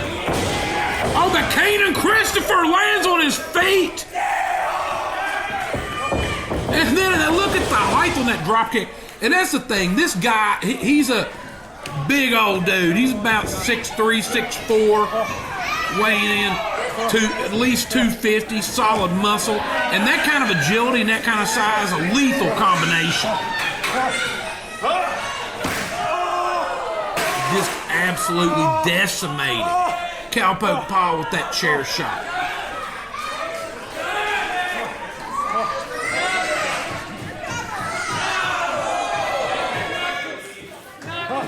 Turn around, Kane. Big chop! This thing's breaking down, Nikki. Oh, Cowpoke just got his skull ricocheted off that concrete wall. Cowpoke, he's got a chair. Kanan's back. You can already see the damage that's been done in this match. Oh, yeah, from those brutal chair shots. Wait a minute, that television set. But, oh, Cowpoke Paul just got blasted into that TV set, Nikki. Unforgiving. Oh, again. Lord. Now, Kane taking that broken glass from that TV set and just tearing and ripping into the back and flesh of Cowpoke Paul. I don't think there's a medical facility anywhere close to here. Montgomery General Hospital is probably about 20 minutes away. Yeah. Okay, and we got some doors here, Nikki. What a war this has already been. Cowpoke Paul. Canaan, he's trying to, but Cowpoke Paul lands on his feet, Nikki. He's going to try to suplex Canaan into that door, but Canaan blocks it. Oh no, is he looking for a power bomb? Oh, Cowpoke on this door. Oh, Cowpoke slithers out of there. Off the ropes. Big flying dive, but Canaan caught him, Nikki. Canaan caught him. Oh, and into the cooler. This thing doubles as a daycare center, and that's one of those old school like milk coolers. Oh my God. Kane and Kristopher just shoved Cowpoke. He just shoved him into that milk cooler and is slamming the door down on Cowpoke Paul. This thing has gone off the rails. Absolutely, I hear. Oh, the Cowpoke! He ain't done. He just caught Kane and Kristopher spitting some water to his eye. Cowpoke Paul undefeated in singles competition at ACW. When I seen this match announced, I knew you had the undefeated winning streak. Cowpoke Paul's never been defeated in singles competition in ACW. And then you had Kane and Kristopher, the ACW Undisputed Heavyweight Champion. Look at the back of Cowpoke Paul from that television set. And when you had this matchup, you knew something had to give. You had the undefeated singles record of Cowpoke Paul against the heavyweight champion. Something's got to give, Nikki, and these competitors are both just going to war here in Golly Bridge. Who wants to go to the rodeo? He does. I know he does. Going for the spinning DDT, but Canaan. Oh! Throwing Cowpoke into that door, and you see the blood from his back. Getting smeared out. They just, wow. Cowpoke and Canaan both laid out. Both hurting her. As the fans of ACW voice their approval for this amazing matchup. This matchup has been just brutal.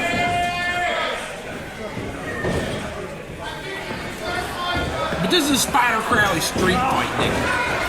And we've seen Spider Crowley in ACW go to war against Kevin Sullivan in street fights. That was Spider Crowley's work. These brawls. And so, what a tribute to the legacy of Spider Crowley to have these two competitors, two of the hottest independent wrestling talents in the country. Leaving it all out there in the ring, leaving it all out there around the ring. Oh, now they're fighting with them crutches. Oh, but Canaan. And now Cowpoke catching Canaan. Oh, they both got laid out on that one, Nikki.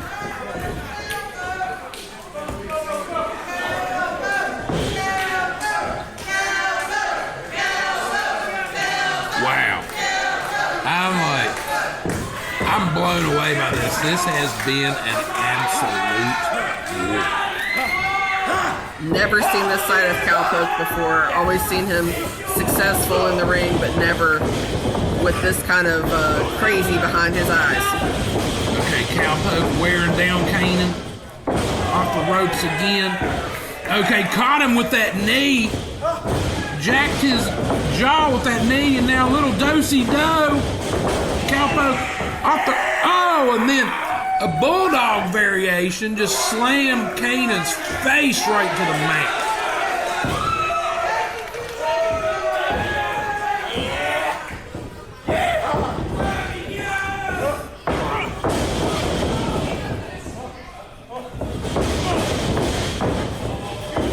Okay, we got that door set up in the corner. Canaan's got Cowpoke by the throat. Oh! Slam his face in that door, Nick. Now Cowpoke up behind him with a suplex! That door just exploded. Wow. If Cowpoke could drag him into the center of the ring, that might be it, Nicky.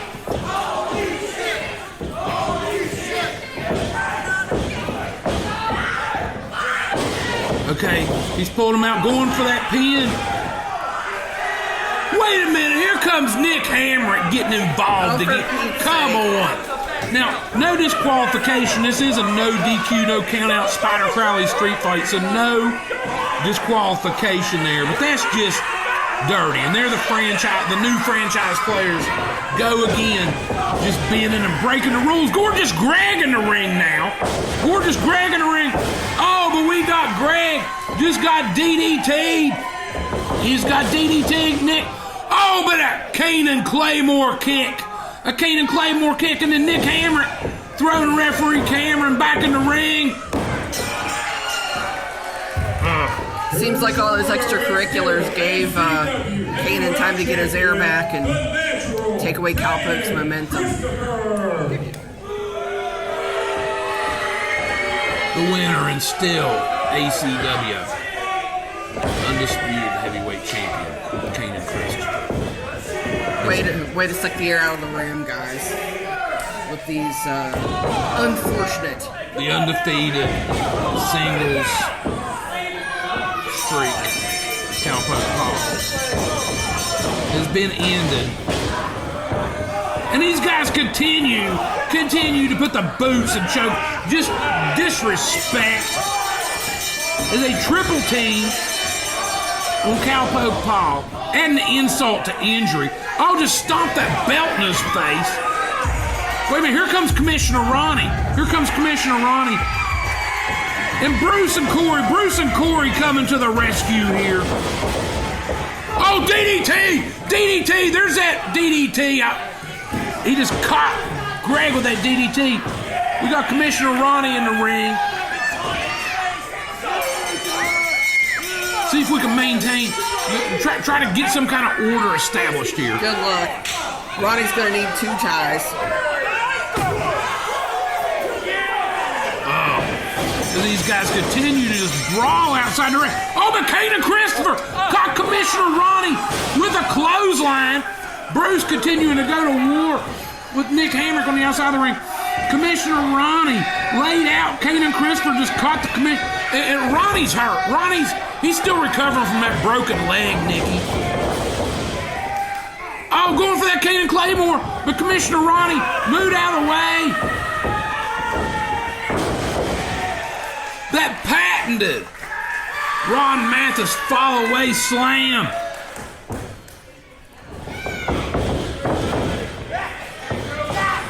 No, going for that pile driver. Oh, but Nick Hamrick pulling Canaan out of the ring. Commissioner Ronnie with a hands-on approach this week. I don't think he was left with much choice. Hey, you guys stay right here. I got something to say to you.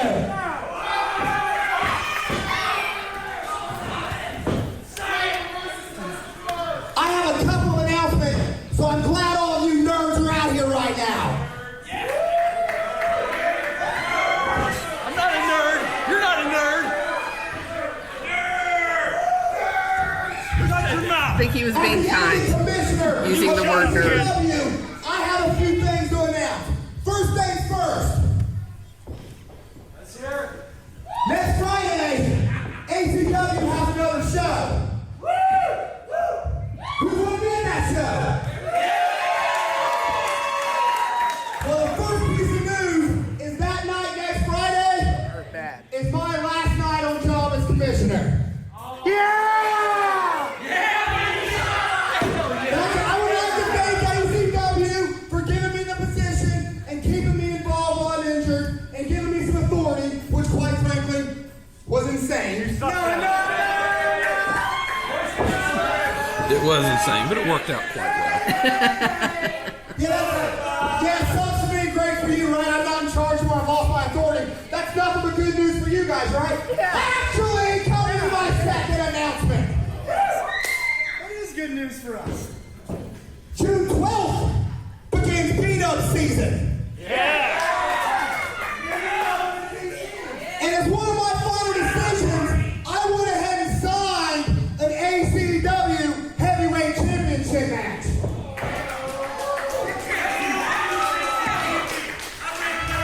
And to start off beat-up season, you are going to be defending that championship one-on-one in the main event against the man who's been with ACW for a long time. This man has bled for this company. This man has sweated for this company. This man has cried for this company. Bring this on, man has Jesse. bled ACW. And June 12th, if there's a wrestling god in the sky, he's taking that championship from you.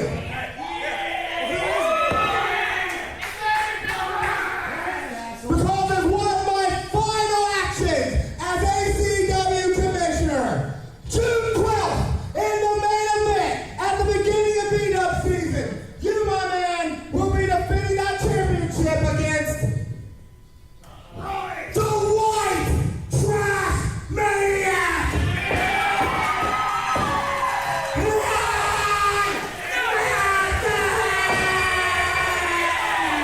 Huge news, Dickie.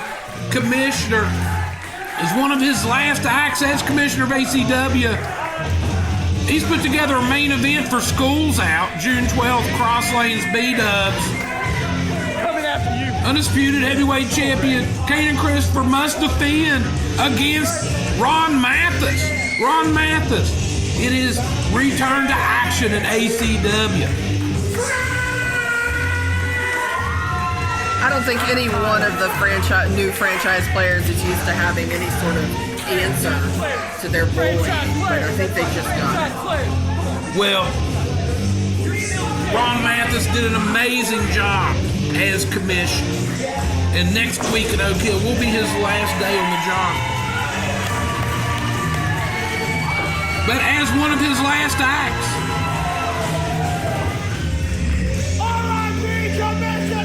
he signed the match. ACW Undisputed Heavyweight Champion Kane and Kristopher must defend against Pure Trash Ron Mathis. June 12th, Cross Lanes, West Virginia B-Dubs. Free show. And thanks for everybody for tuning in. Be sure that you like and subscribe to our channel so you don't miss any of the action that's coming up this summer. If it's anything like this, it's going to be unhinged, off the rails, insane, exactly like we like it. All above. All of the above, exactly the way we like it here at Appalachian Championship Wrestling. All right, this is Mike Kelly. And Nikki Walters. We will catch you guys next time. Thanks for tuning in.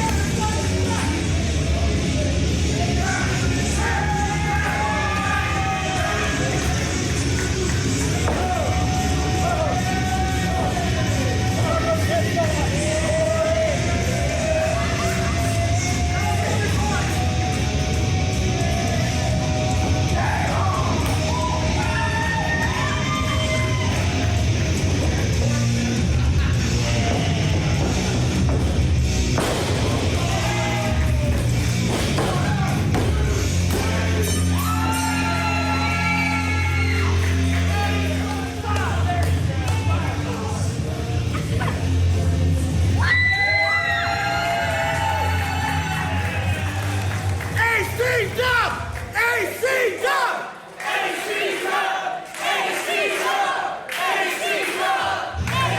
Roll the credits.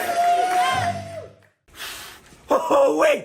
Kane and Kristopher, why I think you done it now. The Cowpoke likes to go out there, have a good time, do a little dance, and have a little fun. But you made your first mistake in Golly Bridge. You made the Cowpoke bleed his own blood, and nobody does that. Canaan, as a matter of fact, I ain't going anywhere all summer long. So whether it be at cross lanes, any B-dubs, Oak Hill, wherever you want to find me, Canaan, let's do it one more time. But you ain't getting off so easy this time. No, no, no. Me and the Cowpoke posse are coming to kick your keister and get that heavyweight championship. Yeehaw! Behold, have you ever seen so much greatness in one room? I mean, look at what I'm talking about. You've got handsome Nick Hamrick here. You've got Canaan, the ACW World Heavyweight Champion. And then you've got gorgeous Gregory, baby. Yeah! Oh my God. my God. The new franchise players are out of control, baby. I mean, it doesn't matter who shows up to help us. We got connections all over the world. You never know who's gonna be in our corner. You tell him, Canaan, it doesn't get any better than that. Tell him, Canaan. See, Ron Mathis, I've been running this company since I stepped in the door. And now I got my buddies here to help me. If you think I can't lose by myself, imagine what these two can do in my corner. Sky's the limit. Yeah, tell him, Greg. Sky's the limit. Once Upon a time, ladies and gentlemen, I was here to crack jokes and I was here to make fun. But now I've decided that gorgeous Gregory is here to win matches. I'm here to win titles. Love it. Yeah. And I'm here to dominate beside my good buddy here, Nick Hamrick, and this big, bad bitch, Kane and Kristopher. Isn't that right, Canaan? Yeah. So Ron Mathis, ACW, Shane Douglas, it doesn't matter who wants to come after the new franchise players. Because we'll take them on, we'll take them out, and you can believe that. Yeah, baby. Let's go. Come on. All right, so tonight you got a big match with Krule. What are your thoughts heading into that? What are my thoughts heading into this one? Krule and I are no strangers to each other. I've been fighting Krule all over the country. And tonight, at the Putnam County Fairgrounds, Krule, you're going down exit 187. And that means no survivors. Action is a no time limit, no disqualification, no count out, Extreme Rules match.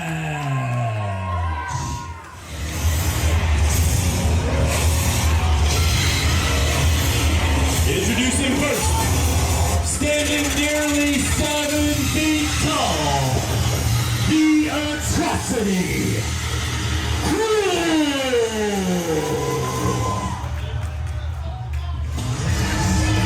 His opponent, hailing from Rip City, he is the intense icon, Josh Bishop.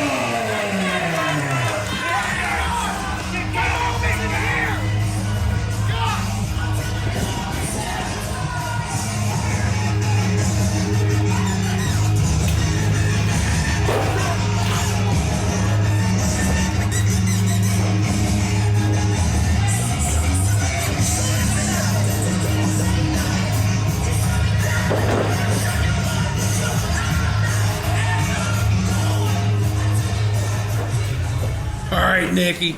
Extreme Rules. Krule versus Josh Bishop. This is like a dream match at ACW, of course. This happened before. I remember watching this match in ICW No Holds Barred, and it was amazing. And when we got Krule booked, there was nobody else but Josh Bishop that come to mind. It's like these two monsters. It's like the clash of the titans here at the Putnam County Fair, Nikki. It is. They ain't getting started slow. They're getting started hot, and they're brawling all over the Putnam County Fair already. Extreme Rules, Krule, Josh Bishop. Krule choke a Bishop with his crutch. What are you thinking? What's on your mind right now, Nikki? Well, you know I love to see doors and chairs and crutches and barbed wire / bob wire. Like, you know that it's going to be a good match when you see all of those things. And I love these two, both of them. Josh Bishop recently making his return to ACW after that big injury, that shoulder surgery. Look at these guys going at it. Crutch. Made his return a couple months ago, no kill against Billy Collins. And now he's just getting thrown right back in the thick of it. Putnam County Fair, consecutive nights. He's got Krule one night, and then tomorrow he's got Kane and Kristopher for the title that he never lost. But he's got to get through Krule first, and look at these guys just throwing down. He just wiped out that trash receptacle. Krule and Bishop. It looks like they're looking like they're going to brawl all over the fairgrounds. There ain't no containing this. You gotta wonder what people, the few people that are here that aren't at our wrestling show, you have to wonder what they're thinking right about now. You got Josh just hammering down on Krule. And look at these fans just, look at their eyes. It is like King Kong versus Godzilla. If you didn't have a front row seat when you got here, you've got one now. What they used to say at the IWA Mid-South shows, if the action looks like it's coming your way, it probably is. Get your bleep and get out of there. And this is that kind of party.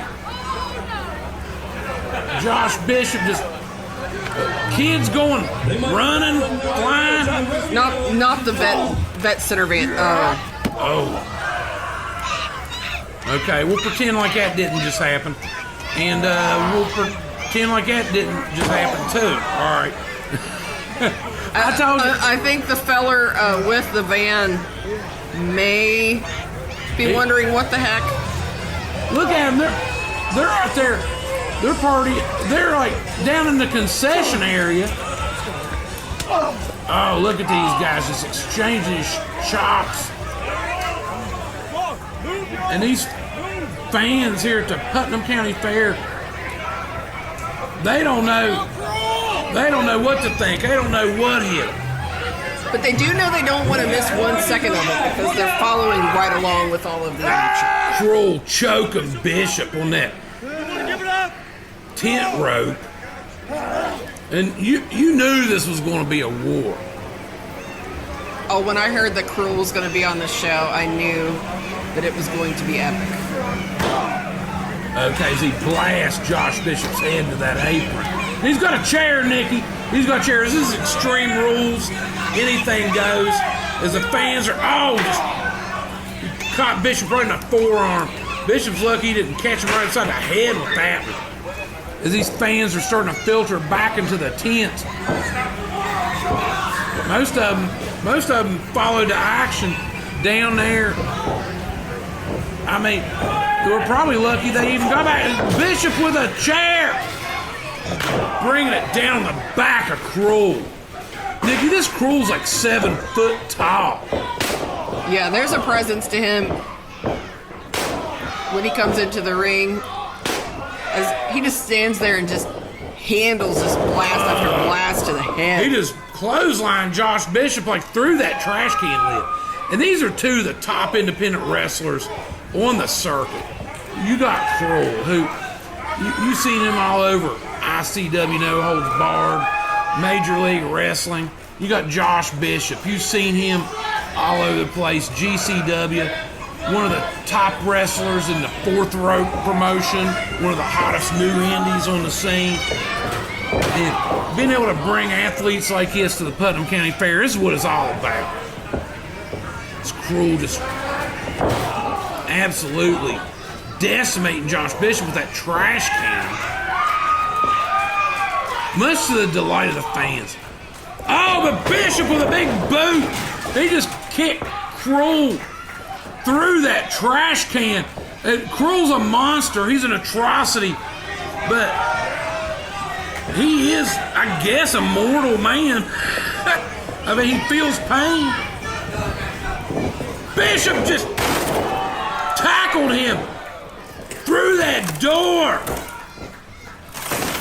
There may be a consequence to that action, though. But Krule, he is a monster. I think he's just been activated. Bishop, Krule just punched him through the trash can lid. He's going for a choke slam. He just choke slammed him through that door, Nikki. He just choke slamming through that door. I think we have activated Krule into like murder level now. Oh my goodness, this is like insane. Okay, we got another door. These maniacs, they ain't done yet. They ain't done yet, Nikki. Josh Bishop, he's hurting. Oh no, I hope he didn't hurt that shoulder again, Nikki. It's Krule. He's setting up a chair right in the middle of the ring.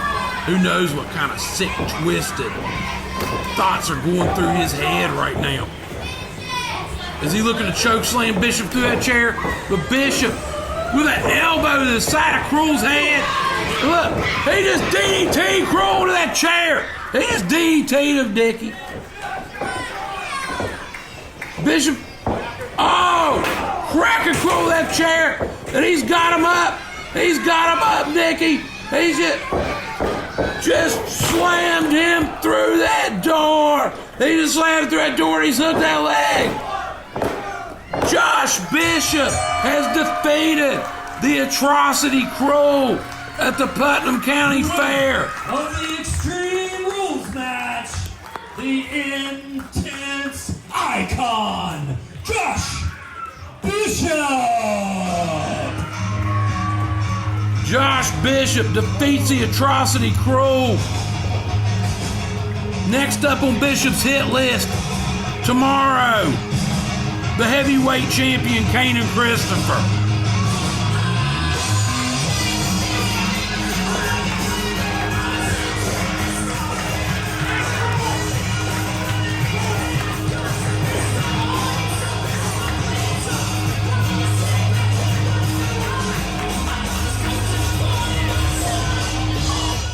ACW International Championship, and it will be no count out, no disqualification, it will be no holds barred.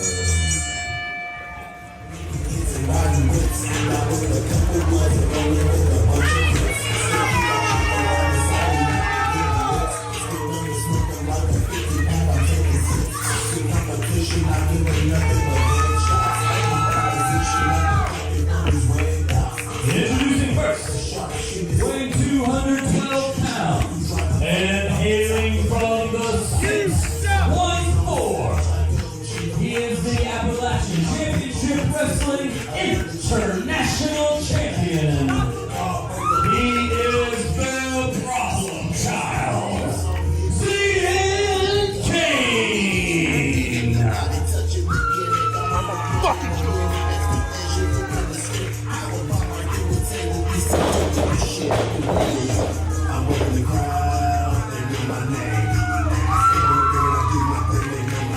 Murder she wrote. Is it GenZ? He's a dead man walking. Let's make some noise, Putnam County!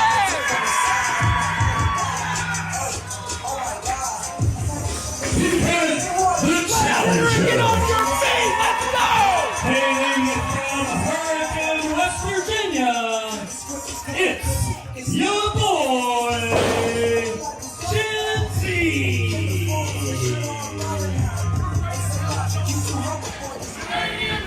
Leave my cousin out of this! You like Canadian Kane! Leave my cousin Canadian Kane out of this! I'm better than you! Now look what you're making my All right, Nikki, here is our main event. As you got starting off hot, as we figured it would. You got the ACW International Champion Zaiden Kane defending against GenZ. And this one-on-one matchup, there will be a winner. no countouts, no disqualifications, no holds barred tonight, Nikki. As Zaiden Kane, there's some plunder around. And Zaiden Kane, he's already going underneath the ring looking for it. He's found a trash can lid. And he's looking for some more stuff. I'm sure there's usually a bunch of stuff that can be used as weapons underneath the ring, Nikki. And a chair. So here's the deal. And it seemed like on his way to the ring, his Appalachian Championship Wrestling runs so many places. There's some fans here that maybe didn't get the memo about Zaiden Kane's new and not improved attitude. As we saw, it's been a few shows back, Zaiden Kane turning on his protege, GenZ. Do not underestimate GenZ. Right, and there you go. That showed what GenZ feels about that. I think GenZ was initially hurt, but now that hurt has turned to anger, and he's looking to unleash that anger on the Zaiden Kane. And we've seen Zaiden has been every other trip to the Putnam County Fair. He's been a fan favorite, as he's been a fan favorite for his duration of his ACW run up until recently when he turned on GenZ at the Cross Lanes B-Dubs about a month or so back. And GenZ, he's the one, he asked for this match against Zaiden Kane to be no DQ, no count out, no holds barred. Because GenZ, this is in front of his hometown crowd. We're right across the river from where he grew up. I think we're seeing GenZ at a pivotal time in his in his wrestling career, where he's really making the point to himself, to his opponents, that there's that mud coming into play right now. GenZ making it known that he is not backing down. He is here to stay. He is standing strong. He is not afraid. No, this young man, I'm real proud of how he responded to this adversity. And this is the kind of stuff that tests your character, tests your mettle. When you got somebody you trust like that, sticking a knife in your back. Water boy. Oh, wow. Just poured the water over GenZ's head. Insult to injury. And I respect the way that GenZ has responded to this challenge. Zaiden Kane, he got busted wide open with that trash can lid shot. And he's all over GenZ. As we know, the experience way in the advantage of Zaiden Kane. But GenZ, he just blocked that suplex attempt for a second time. As they're up on the...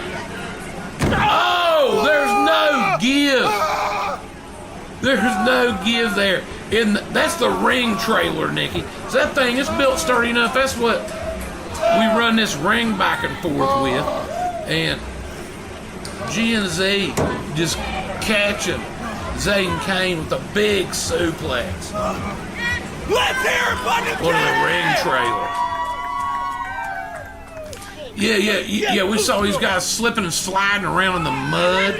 You can see the mud there as the fans are trying to keep up with the action, but also not slip and fall. Ain't a bad seat at the house at the Putnam County Fair, though. That's a good thing. GenZ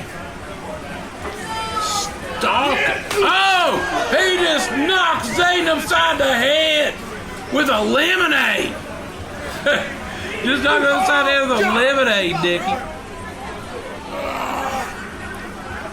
As GenZ stayed on the attack. And we've talked about, we've basically watched GenZ grow up, Nikki. We've seen him, he's been coming out and helping and setting up the ring while he was still in high school. Now he's about a year out of high school. Oh, flying cross body from Zaiden off the bleachers. And now you know, GenZ, he's looking to take this thing to the next level. He's been working his way up the ladder, clawing, scrapping for everything. But this match is about, I mean, if we're being real, it's about more than a win. This is about proving who you are as a man. This is a coming-of-age match for GenZ, for sure. Very good point, Nicky, yeah.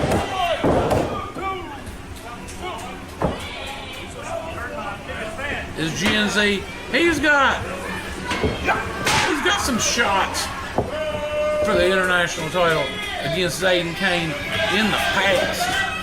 In scramble situations, I can even think of a one-on-one. I think last year, Zaiden's first defense of that title in Ripley, a one-on-one with GenZ. But at that point, he just cranks him upside the head with that garbage can lid. But at that point, it was still like a friendly handshake, like, hey, let's see who the better man is. Now, these guys do not like each other. This is a literal blood feud. As you see the blood pouring down the face of Zaiden Kane. As he just knocked the crap out of GenZ with that chair shot. Yeah. And that's perfectly legal. Another one. And you heard the impact you at home. We could feel it from where we're sitting here doing commentary.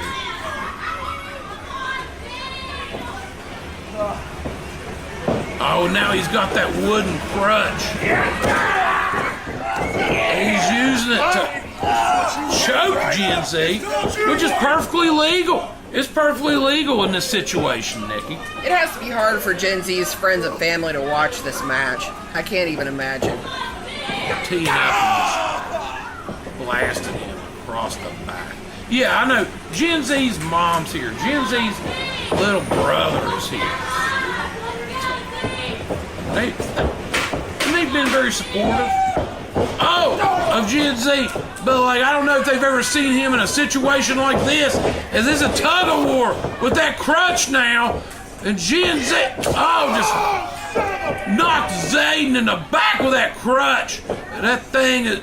He broke it over his back that time, Nikki. He literally broke that crutch on Zaiden's back. It's gonna leave a mark. And that shows the intensity that GenZ has going into this matchup. Like you were saying, I think he's got more to prove than he usually does coming to the ring. This is like a test of his manhood, of this young man's manhood. They tell you when you go to school and you're getting bullied, the worst thing that you can do is just cower away and let them see they're getting to you. And I think that GenZ is approaching this in a similar way, where he's just not going to let anyone in the locker room, especially Zaiden Kane, think that you can bully him out of the course that he's taking here at Appalachian Championship Wrestling. He won't be taken down, and he's making that statement loud and clear tonight. He's crawling underneath the ring, looking for all this. He's looking for all the plunder he can get, as he's got another chair in the ring. How about one more chair? And he's looking for one more. Zaiden Kane, he's still feeling the effects of that barrage of blows. That GenZ. Wait a minute, Nick. You're barbed wire. You got barbed wire on this chair. As the fans, these fans, they're pro wrestling fans. They don't mind it when it gets a little violent, especially turn around. When it's somebody getting their comeuppance, like GenZ's attempting to give to Zaiden. You saw that barbed wire sticking into the back of Zaiden Kane. Puncturing the skin.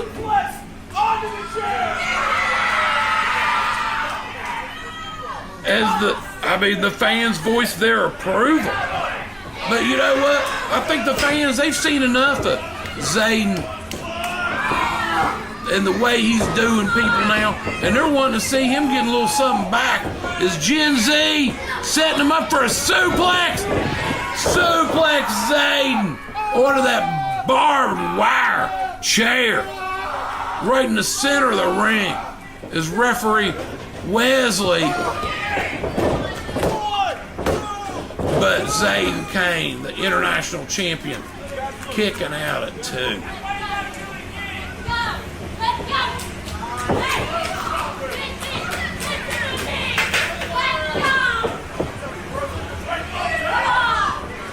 GenZ found a door underneath the ring there, Nikki. He found a door underneath there. And I think I know what he's got in mind here. He's wanting to put Zaiden through that door. And he's wanting to pin Zaiden's shoulders to the mat for a 3. And I mean, what kind of sweet... Oh my goodness! That chair! That about took out Becky Hicks doing the camera. It took out Zaiden took out Becky as well. So thank you, Becky, for going in there to getting them shots. I mean, it's not without its risk. We need to get Becky a helmet and body armor. Right, right. The next time we do any kind of no DQ Extreme Rules or no holds barred match, we'll give her a light tube and a chair, and she can teach them a lesson for throwing stuff her direction. I'm sure she wouldn't mind doing that to Zaiden because Zaiden's rubbed her the wrong way. She had everybody else's Zaiden. He found some thumbtacks underneath the ring. Nikki, this thing is just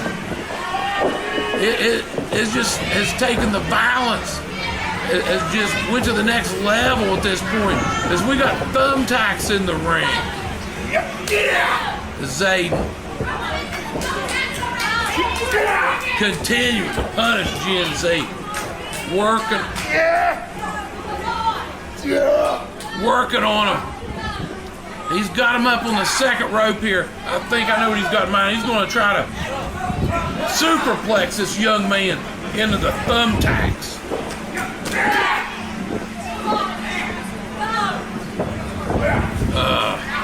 And you know what? We've been really proud of him.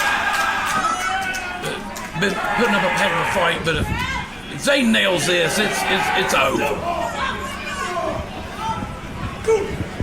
But GenZ, he's rallying. He just caught him with a headbutt to the face of Zaiden Kane. Now, Zaiden Kane just went flying into the thumbtacks, Nikki. He just went flying into them thumbtacks. I see a mix of grimacing and smiling on the faces of Appalachian Championship Wrestling fans here at the Putnam County Fair. I think they knew this was going to be intense, but didn't know it would be this crazy. Oh, now Zaiden just slammed GenZ into thumbtacks. This thing is out of control.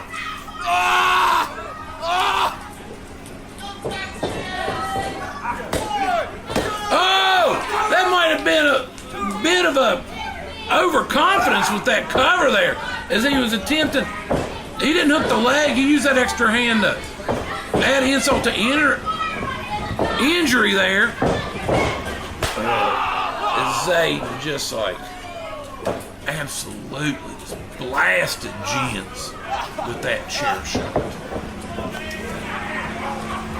Okay, now he's got him face first on the chair. He's going to attempt to curb stomp this young man's face. As GenZ's face got curb stomped to that chair, and then his body just rolled to those thumbtacks. Those thumbtacks, it can't be. But GenZ kicking out at 2. I thought that was it. This young man, he's got more. You knew he had a bunch of heart. That's even more than what I expected. This young man, the ACW fans love some hardcore wrestling. Zaiden throwing that contorted, twisted chair out, bringing in a fresh one, and I think he has plans to make this one look exactly the same way via GenZ's face. Yeah, he has no consideration for the health and the livelihood of GenZ going forward. I mean, look what he tried to do to OK a few weeks back, where he tried to cripple that young man. But GenZ just with a reversal had taken Zaiden down face first in that chair. Is Zaiden, oh, a flying double forearm axe handle smash. And this new Zaiden Kane, he's been attempting, it ain't enough for him to get the W. He's trying to hurt people, to end their careers. Jen's on top, but Zaiden kicking out at 2, saving that ACW international title that he is attempting to defend against his former protege. GenZ, he's feeling that love from the fans here, Nikki.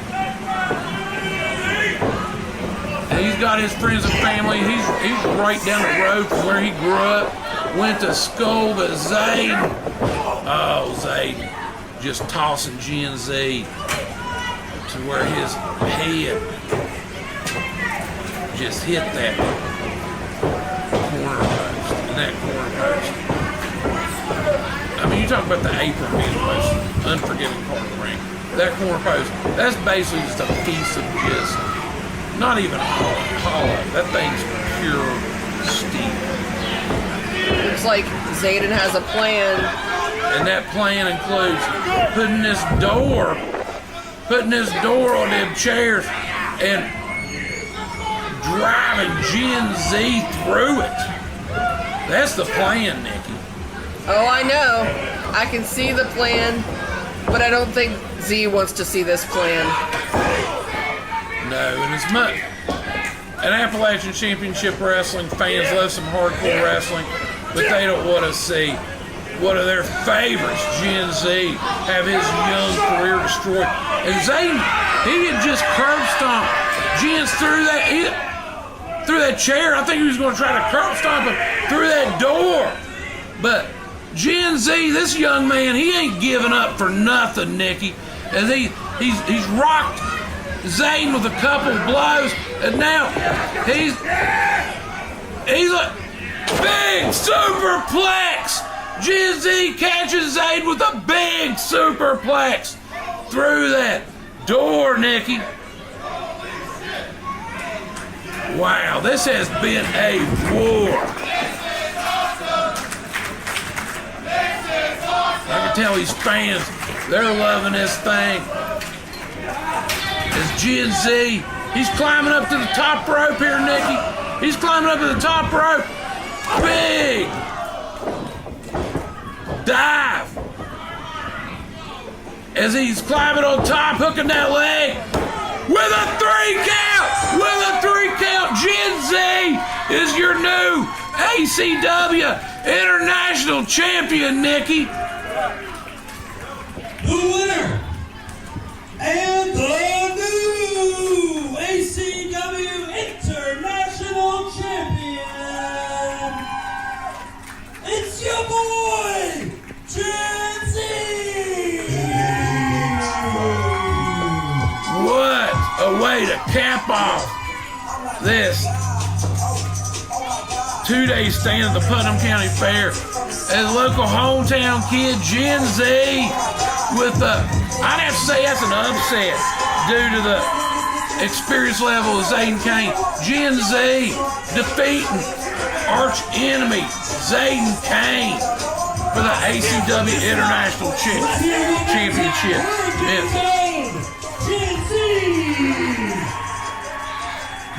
All right, thanks for joining us for another year at the Putnam County Fair. I'm Nikki Walters with Mike Kelly.